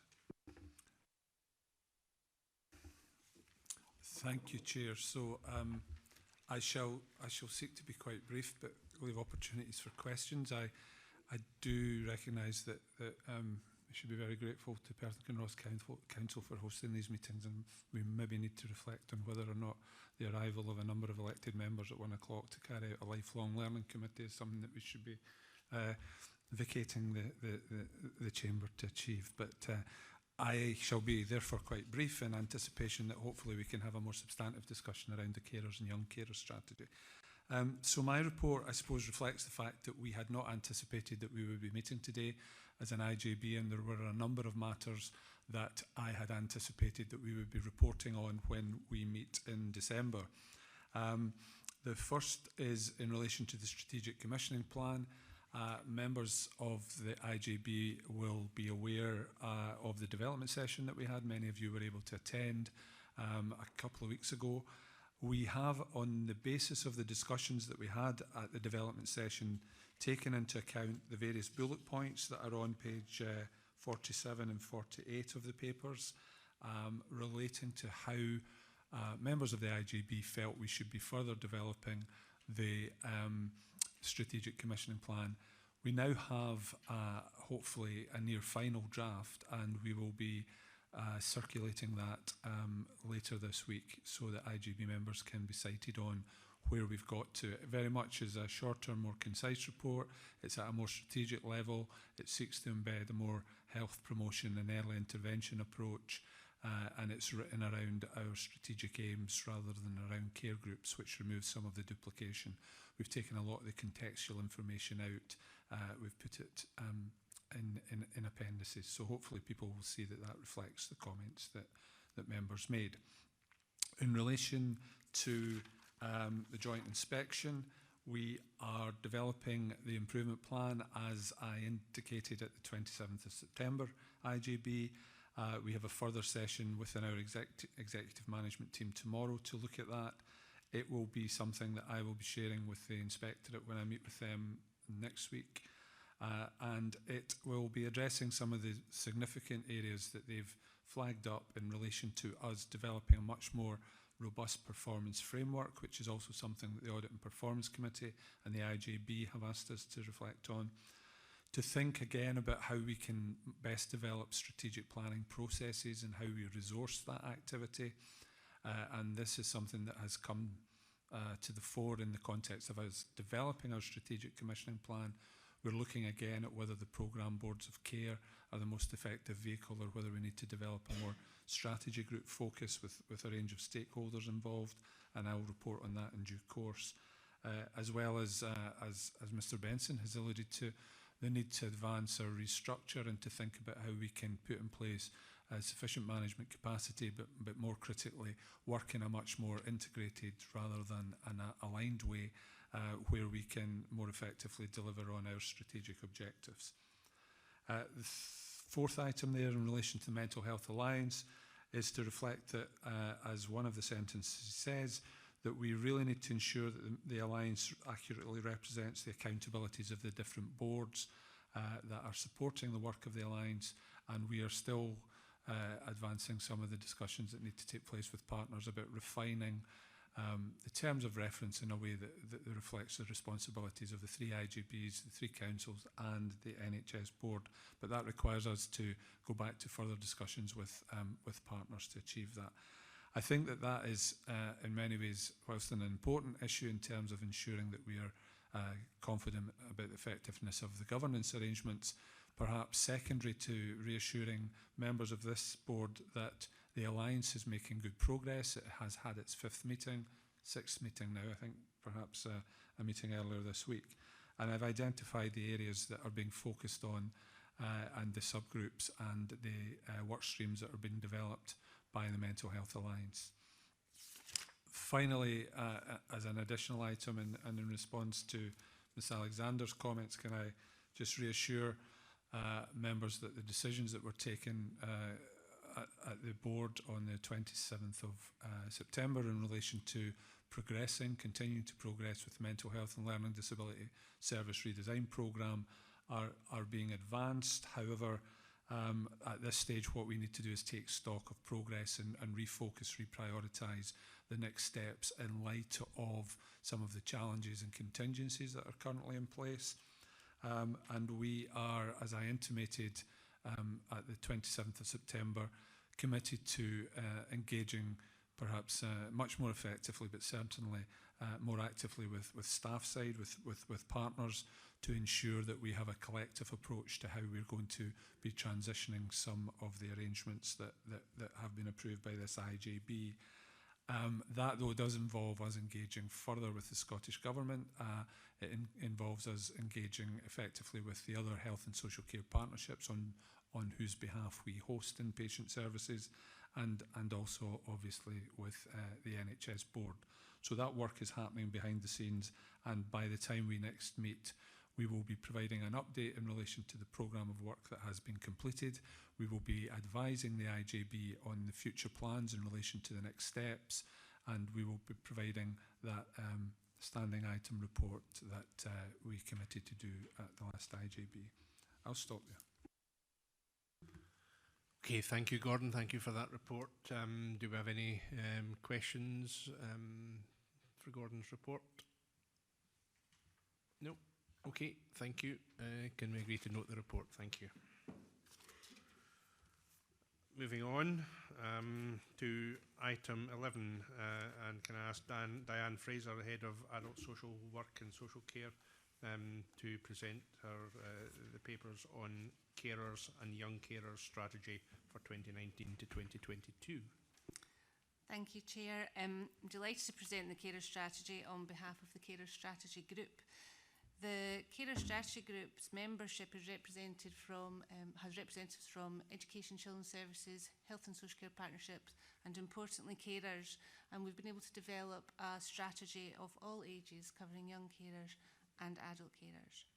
The strategy recognises the significant contribution that unpaid carers make to the health and well-being of the citizens of Perth and Kinross, and the value that we as the Perth and Kinross Health and Social Care Partnership and Integrated Children's Services Partnership place on the role of unpaid carers. This strategy is our response to the implementation of the Carers Scotland Act.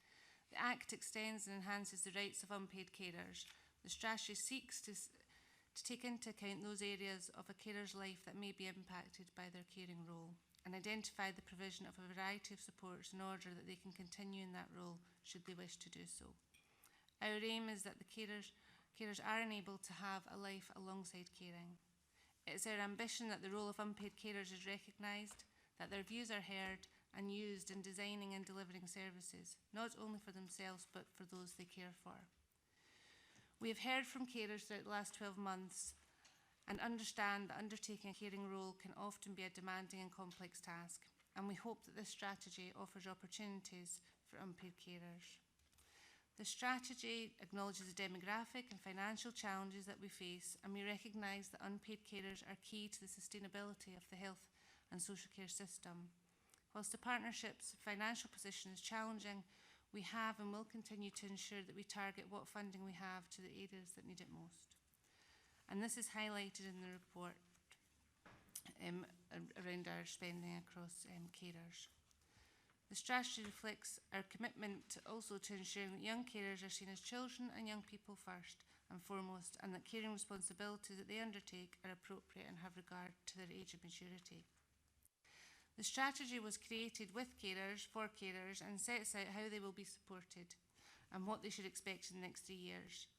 Their views have been sought through significant consultation over the last 12 years.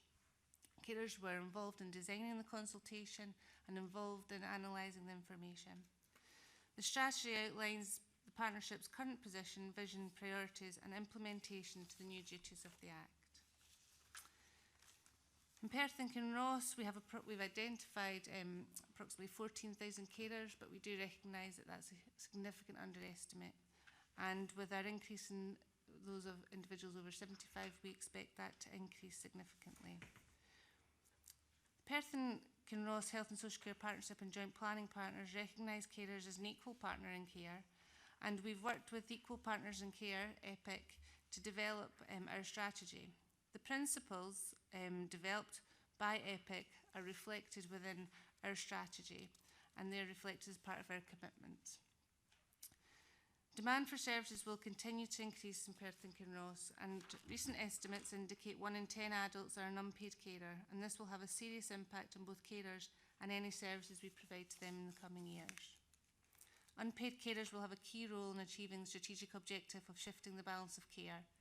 It is essential for sufficient flexible support to be available, allowing carers to carry out their caring role while maintaining their well-being, especially those carers with a greater risk of poorer health. Identifying carers early and providing support they identify as being missing. For example, purchasing technology, physical health, physical activity, which meets individual carers. The action plan in the back of the strategy highlights our outcomes and what we intend to do over the next 3 years, and therefore I would ask the board to approve the strategy that's before you, and we intend to launch this strategy after the approval of lifelong learning, launch this strategy in the coming month. Thank you. Thank you, Diane. Thank you for your report. I just wonder, Bernie, as your carer public partner, if you have any comments or observations on that report. I have actually not actually sat on the carers strategy group, but Maureen, the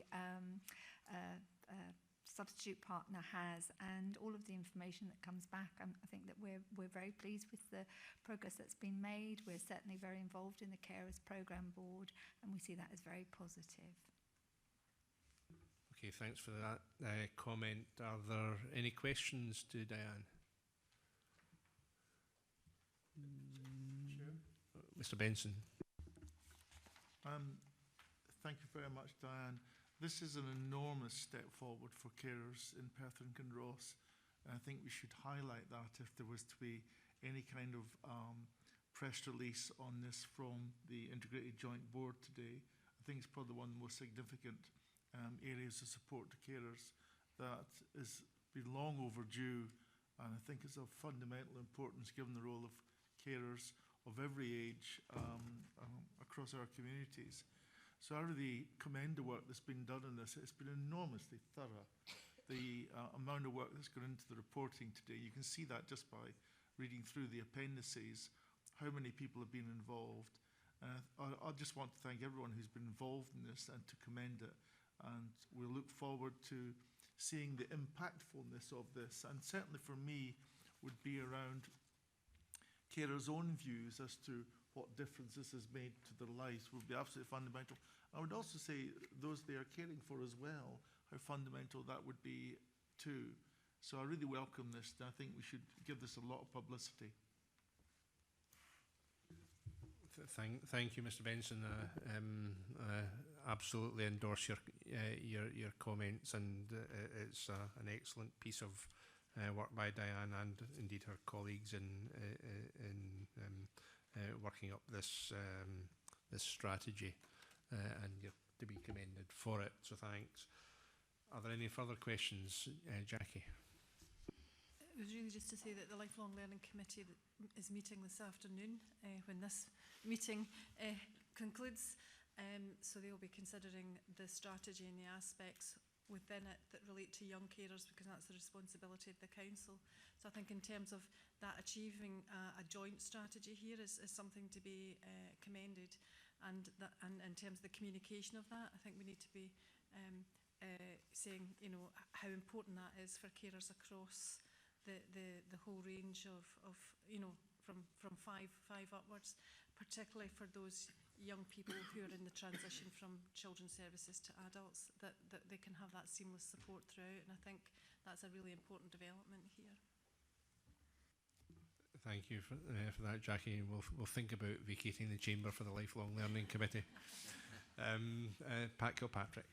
I think it's an excellent report, and I'm really impressed with your strategy. My question really is, I suppose, from the point of view of I've not had a lot of exposure to this kind of stuff before. Do you feel that you have enough resources? Do you feel that we're investing enough, sufficient? I don't just mean enough, just like enough to make ends meet, but given that carers take a huge care burden, but also a huge financial burden of organisations, are we investing enough to allow this to continue, to make people's lives workable, livable, doable? And we're asking a lot of people, but are we really giving them enough resource support? Thank you. And yes, that's something we've been talking about. The focus of the strategy group has been around developing the strategy and the implementation of the Act. It's now for other strategy groups to really ensure that this is embedded within their strategy. So for older people in unscheduled care, we haven't necessarily seen what that investment may look like as they now take this on, and similar for mental health and learning disabilities. So in terms of investment, we would anticipate that we would be requiring more investment in the future.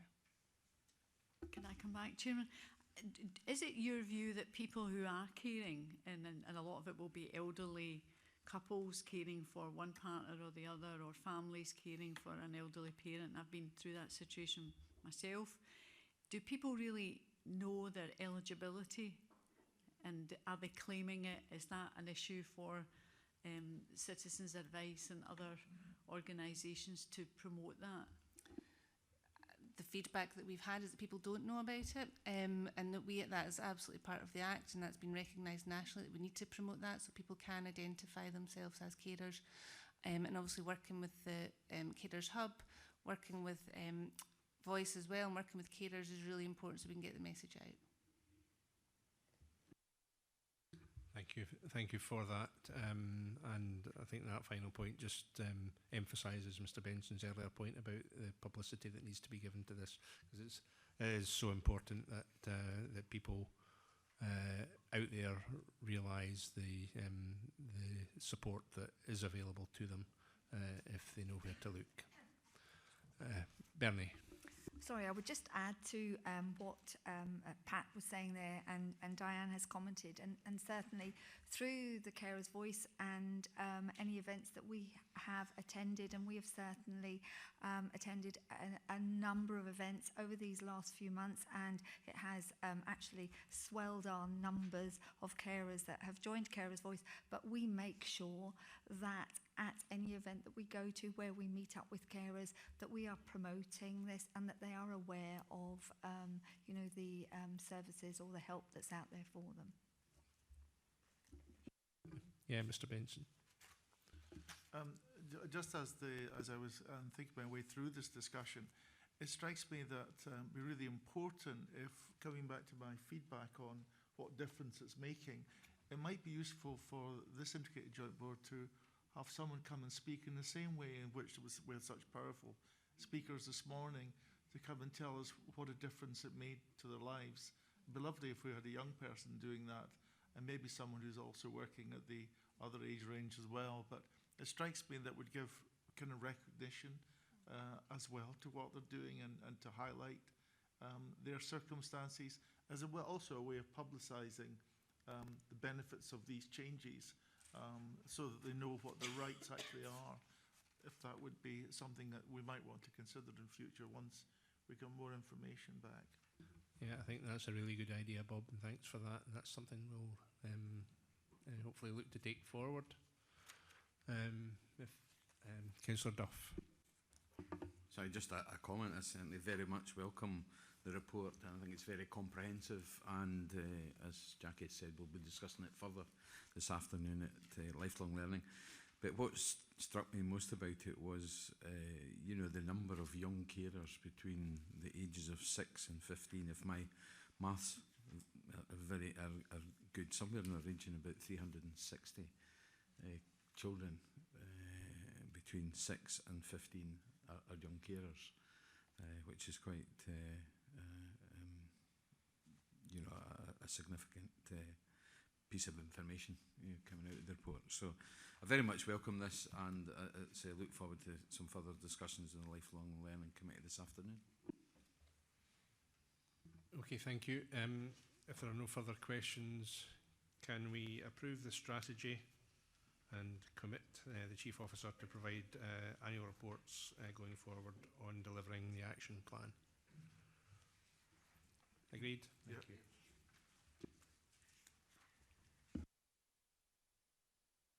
Good news is we're on to page 2 of the agenda. the final substantive item is nevertheless a very important item, and again, our friends in the media, I would ask, in the spirit of true cooperation, if they too will give maximum publicity to what we're about to hear from Gordon and from Evelyn. Thank you, Chair. So what we have presented to you today is the winter plan that's been produced by partners in Tayside. This takes into account the Scottish Government's expectations on us preparing for winter and follows the guidance that they have provided to ensure winter preparedness. The plan is very extensive, but I would particularly draw members' attention to the references to the work within it of Perth and Kinross Health and Social Care Partnership, which is outlined at section 4.5 in the substantive document. Important to note that for the purposes of this plan, winter is defined as the period commencing 1st of December and ending at the end of March. We probably should reflect the fact that we have been experiencing high levels of demand for services fairly consistently at a level that's comparable to some previous winters, and therefore then we need to be absolutely sure that we have in place sufficient resilience and contingency arrangements, and that we are optimising our existing activity around seeking to prevent avoidable hospital admissions, to reduce the length of stay, to support people to be discharged, to make sure our community resources are effective and responsive at what could be a significant time with the additional demands of adverse weather and seasonal illness that we've talked about. What I'd like probably to do is for Evelyn to provide a bit more detail in relation to that section of our of the plan where Perth and Kinross has put in place additional measures to ensure that level of resilience. Okay, thanks, Gordon. So just to say that winter planning isn't a new thing for us. This happens every year. We have quite a lot of experience in terms of managing winter, both from a winter resilience point of view and a capacity and flow point of view. We have, across Tayside, we didn't receive the same level of funding from Scottish Government this year in relation to winter planning. However, NHS Tayside has supplemented that this year in relation to our winter funding and how we enhance our services. So in particular for Perth and Kinross, I think it's important to say that every year we do review our business continuity plans across the partnership, and we create a festive directory and a winter planning action cards for all of our teams. The investment that we have this year from winter monies and the additional funding from NHS Tayside has gone to support additional surge beds in medicine for the elderly ward in PRI, and again into Perth City to support discharge in relation to additional SCOs, etc. in Perth City. We have a small investment to explore working with the Red Cross. We do not have a partnership with the Red Cross in Perth and Kinross, but that's really looking at discharge from 9 wells. So as we change our capacity and flow pathways, we will have more people needing to move from 9 wells back to Perth and Kinross. And from our unscheduled care funding this year, we've received a grant in relation to supporting the Royal Voluntary Service. We had that service in place last year, and it proved to be very successful. We're looking to commission on a more permanent basis, but this is really a home from a hospital to home service for the winter. As usual, we will be looking at extended hours, weekend working for OT and physio. We already have a Saturday morning working in relation to our discharge hub and social care activity, and encouraging, as usual, all of our health and social care staff to accept the flu vaccine. I think it's more important this year, and Drew might be able to say more about it, but we are looking and potentially experiencing a flu, which is called, is it the Australian flu? That again is something that we need to be prepared for.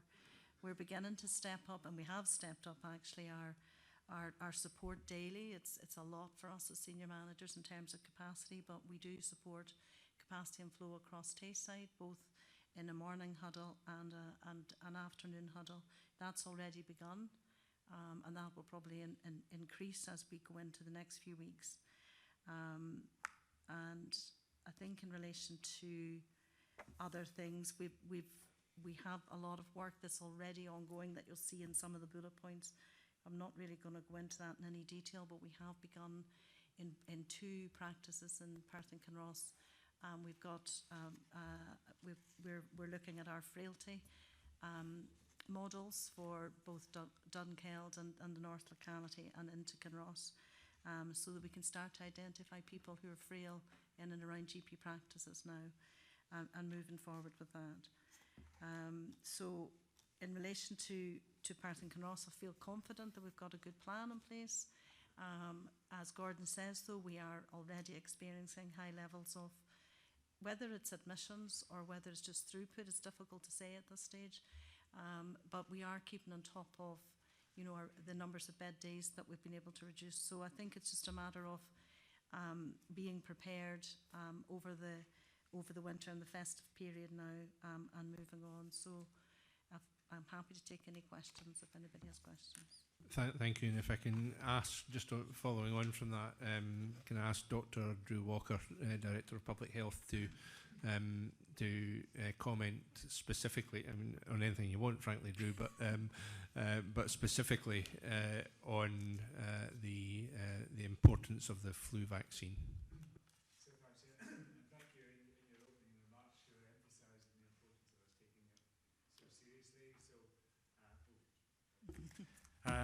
Evelyn, you mentioned preparing, and every year we have to prepare for the worst and hope for the best, and sometimes the best turns out to be what we get, but sometimes it's the worst. And so preparation is everything. And around about flu, nationally, we're talking about millions of people every year get flu, and if any of you have ever had it, it's not like having a bad cold. It's much more serious than that. Hundreds of thousands of people nationally consult their GPs every year because of flu.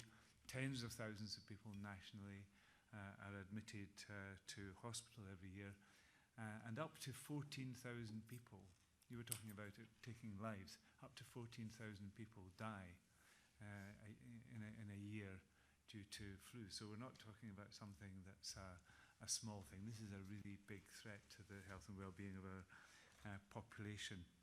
Its impact is unpredictable. Evelyn was mentioning the experience in Australia, and that we get some indication of what it might be like from experience in the southern hemisphere, but it's actually not that great an indicator. And this year, the number of cases of influenza in the southern hemisphere was not that much greater than it was in an average season. One of the differences was that the infection started rather earlier in what we call the flu season. But prepare for the worst. In preparing for the worst, you emphasise yourself how important it is that people get themselves protected through immunisation. We have high uptake of flu vaccine in our vulnerable populations, but it needs to be much higher than it is. It's not as high as it needs to be to protect everybody who is vulnerable. And that's people who are at risk because they've got other morbidities. Everybody over the age of 65, and for the first year, that includes me this time. I know, it's hard to believe, isn't it? And in recent years, we've also been immunising children. It's really important that everybody here, and we use the media. I mentioned the importance of the media. We need to use the media every week to emphasise the threat that this can pose, so that we can be as well prepared as we possibly can be. So I've mentioned these vulnerable populations, but just as important, is getting our staff protected. Historically, we have had very low levels of uptake of flu vaccine by NHS staff until just a couple of years ago. We were the poorest uptake in the whole of Scotland at 18%, which was way below what was being achieved elsewhere. For a number of reasons, a lot of it got to do with leadership from very senior figures in NHS Tayside. We doubled that in the following year from 18% up to 37%, and then we increased that again by a further 50% up to 54%, over 54% last year. Our target is to get over 60%. I would really like us to get over 65% this year. It is achievable. We've shown we can get these major increases, but it needs, again, all of us and all of our colleagues to be pushing this as hard as possible and protect as many people as possible, because our staff are not only vulnerable themselves, but they can expose their own families to infection, but also they can expose vulnerable patients and members of the population to infection as well. It does beg the question of what about the rest of the public sector? There isn't the same level of vaccine uptake in people providing health and social care services, for example, who are employed by local authorities or people within the third sector.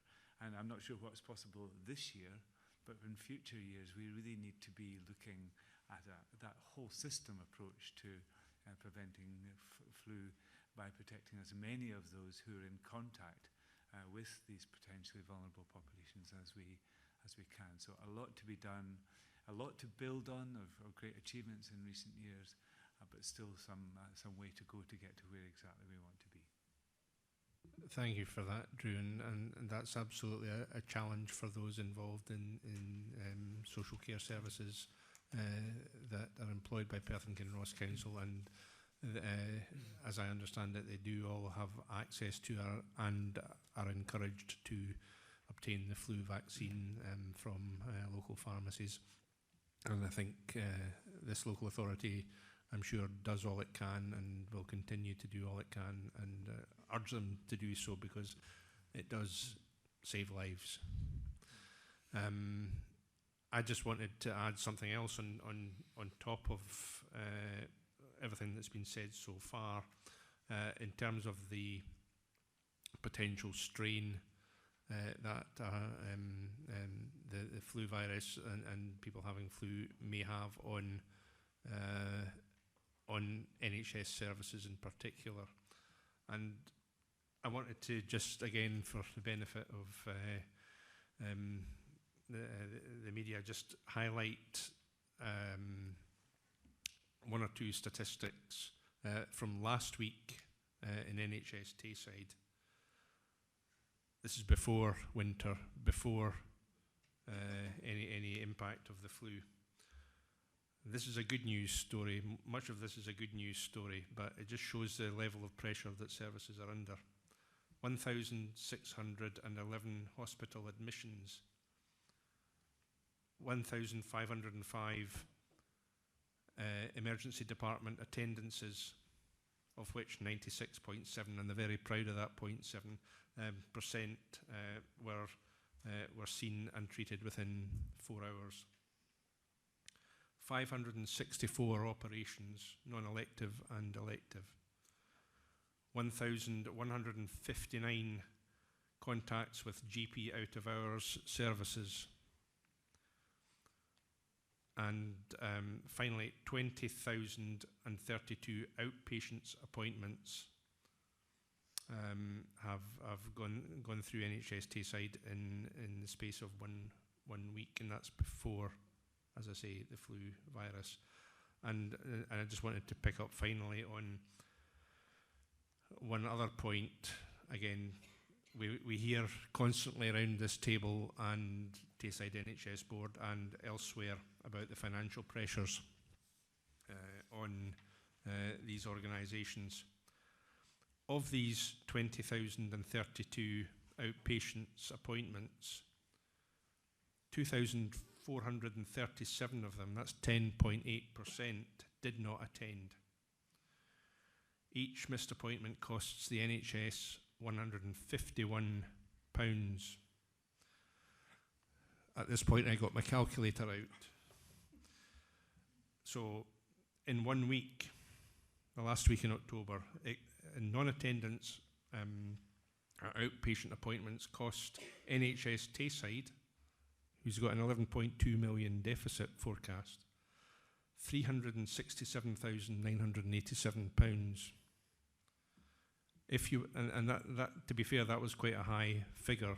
That if you were to add that out or multiply that out for 1 year, it's over £19 million. What could we be doing with £19 million? So again, I would urge members of the public to attend outpatient appointments and avoid this significant drain on our financial resources. So I'm off my soapbox now, and we'd invite any questions or points. Mr. Patterson. So I think I need to make a correction to the report. Page 139 of the report talks about the allocation to Perth Health and Social Care Partnership of £13,000 this year. I have to correct that and say that's £130,000, and that the detail of that, a £60,000 investment, £15,000, £55,000 investment, can be found on Appendix 1, page 144. And that's our allocation. The Scottish Government provided £368,000 to NHS and partners, and the NHS took the view that they needed to invest much more than that, and brought the funding up to £1 million through the £631,000 NHS Tayside contributed. Thank you. Mr. Benson.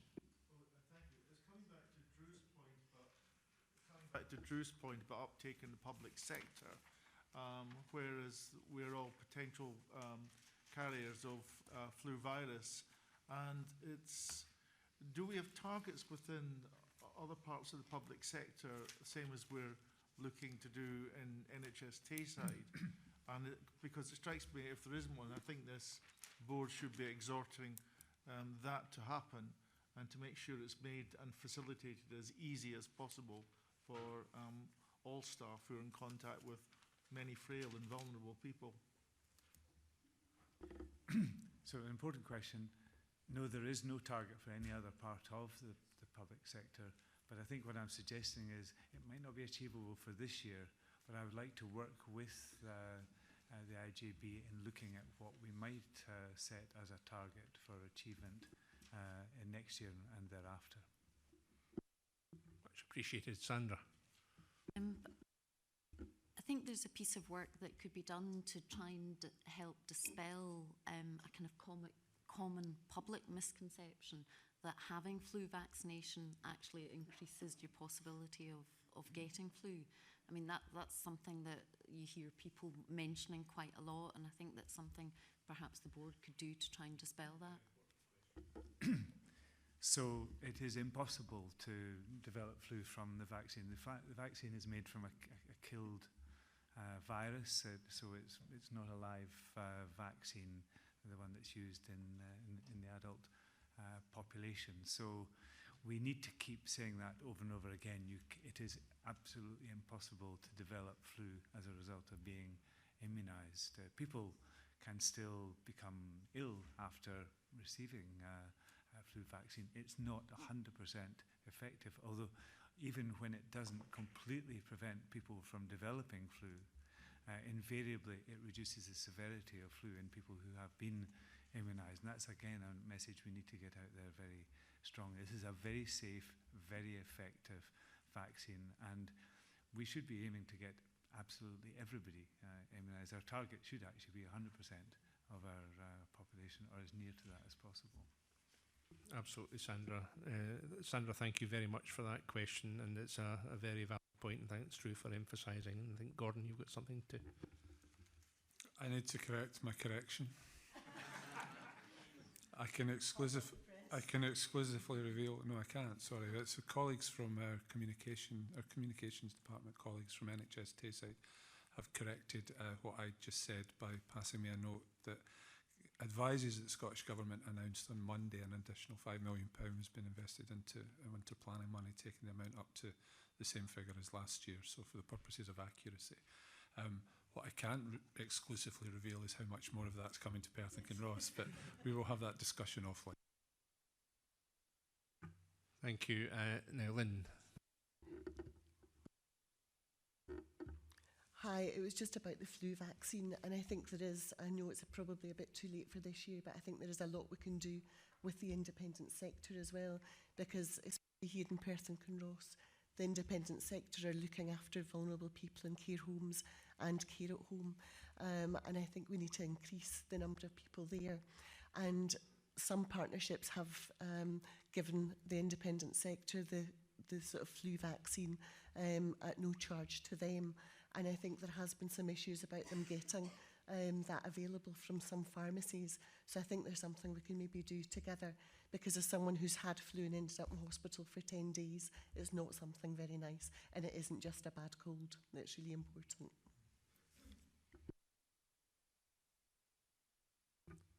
I appreciate that contribution. Thank you for that.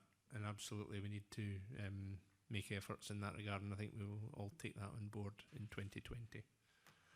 Pat. Can I ask, Chairman, so do Perth and Kinross, are we paying for our staff to be immunised? Do we provide that free of charge? Because I know last week, you know, at the board meeting, we were all kind of, well, we weren't quite route marched down to the foyer, but we were strongly encouraged, because we're obviously in and out of hospitals and we're exposed to it. And I went down with the chief executive and we stood in a big long queue and we were immunised, which is great. I mean, and it's £14 in Boots the Chemist. That might be quite an important thing for people who are not on big salaries to spend 14. You know, I know it's worth it, and I always did it. But this year I happened to be immunised while I was at the board meeting, which was great. So my question really is, if you're not paying for staff to be immunised, or you're not making some provision for the independent sector, people will not do it because they don't really want to spend £14. That might be, if you're on minimum wage, that might be quite a lot of money to you. So I suppose I would encourage employers, as a major employer in the area, and as someone who supports the independent sector provision, I think you should really maybe be looking at that. Jackie, do you want to come in there? Yeah, just to confirm that Perth and Kinross Council does support its staff to obtain vaccine through... Sorry? Free. Yeah, you download a form, you take it to the pharmacy. There's a list of pharmacies and you can get that for free, yeah. I think it's important probably that everybody round this table uses the opportunity to advertise the point, you know, the point at which they get the vaccine, whether that's through a Twitter account or whatever it might be. If someone picks up on that, then that's helpful. So I think we should probably undertake to do that as a board. Indeed, indeed. Lynn. Can I just say some of the bigger organisations, the bigger sort of independent sectors do that, but not all of them do. Some of the smaller organisations, it's the people, the staff themselves that are paying out of pocket, the ones that have had. So I do think that is an issue for the lower paid people. Thank you, Dr. Pratt.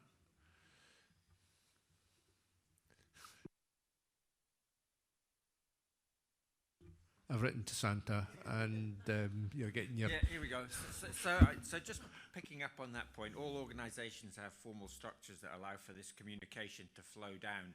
But I think what's much more effective, we all work in natural teams, and if the leadership of those natural teams have a non-naggy reminder about flu, I think that would actually be much more effective than yet another missive from the, well, not our chief exec, who's great, but in general. No, thank you for that. Mr. Valentine. Just some reassurance, we do have a team time set of slides that goes out to all staff, and next week's team time is all about one of the pages reminder about the flu jab. Okay, thank you for that, and that's good to hear. Okay, I'm very conscious of time, and the bouncers are at the door, so if there's no further questions on the winter plan, can we move on to item 13 on the agenda, which I want to take guidance from the board here. Right, so 11th of December is our next scheduled meeting. If it had, subject to what had happened in Parliament, that could have been the date of the general election. However, the date of the general election is the following day. This puts intense pressure on council officers who support this committee and others, it would be helpful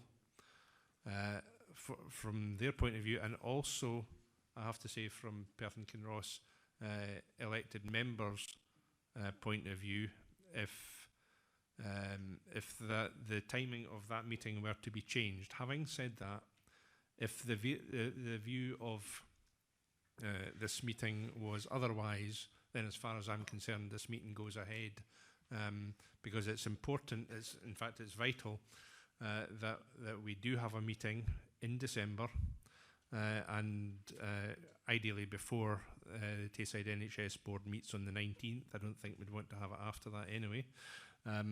So the challenge is whether or not we can find an alternative date for that meeting that isn't quite as close to the timing of the general election. But I'd be very interested to hear the views of our NHS representatives round the table, whether they have any issues with that, because this is a partnership here, and frankly, if there are no solutions that can be found, then this meeting on the 11th of December will go ahead. Does anybody have a view? Pat? I know it's very difficult, people, the timing's not great, but I think there are quite a lot of critical issues, not just important, but critical issues, not least of which is the financial position and how that might project forward over the next 3 years. So I think it would be useful to have that meeting, but I'm not out canvassing or doing all the things that people will do. Canvassing for me doesn't, it might seem, it doesn't come into it. There is an awful lot of preparation that is done for a general election, and it will certainly involve this man here and others round the table, but perhaps quite a few others round the table. And if we could, can we agree to try to find an alternative date? But if that date isn't, I'll come to you in a second. If we can't reach an agreement, then we would go ahead with this meeting. Mr. Drummond, do you have a view? Yes, I do. That's actually a corporate workforce and governance meeting in NHS Tayside, so a number of us will not be able to attend that actual date, so I agree if we can have another date that would be beneficial. That's interesting. Xander? Thank you, Chair. Yes, whilst I'm not directly involved in the general election, having been through previous elections, I appreciate the intense pressure on officers in particular in terms of their workload for that week, and I'm quite supportive of a move to the following week ahead of the NHS Tayside board meeting, but that accommodates as many diaries as possible, and I'm content to support that. I feel a doodle poll coming on, but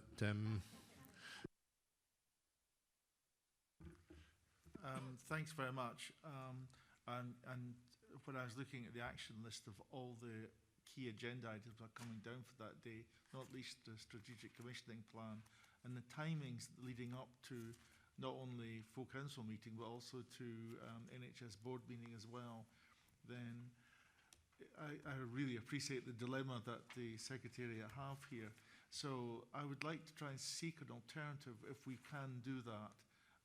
That would fit around those other key meetings, that this meeting will feed into those key meetings. And obviously if we can take that out of the heat of the day before the general election, that would be fine. So I would support the proposal of trying to seek an alternative date.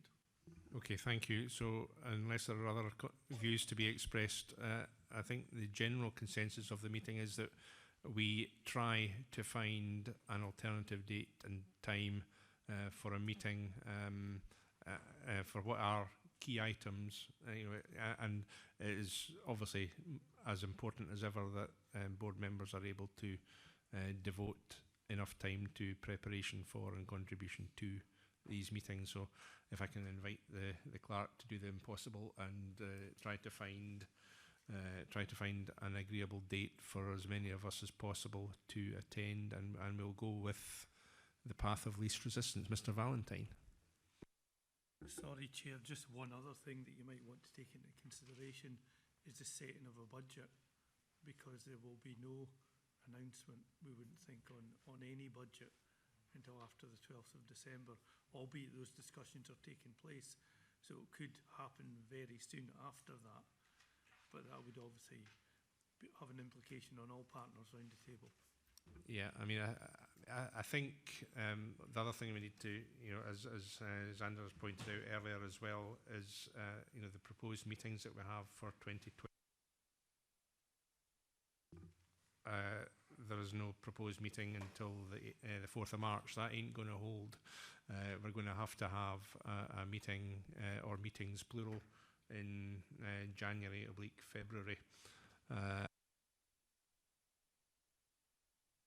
Getting my winding up thing here.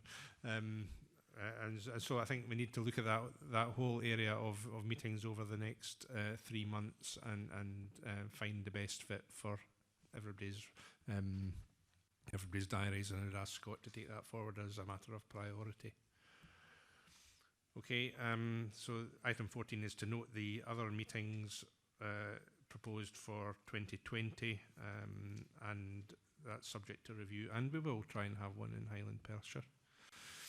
A wee day outing, if at all possible.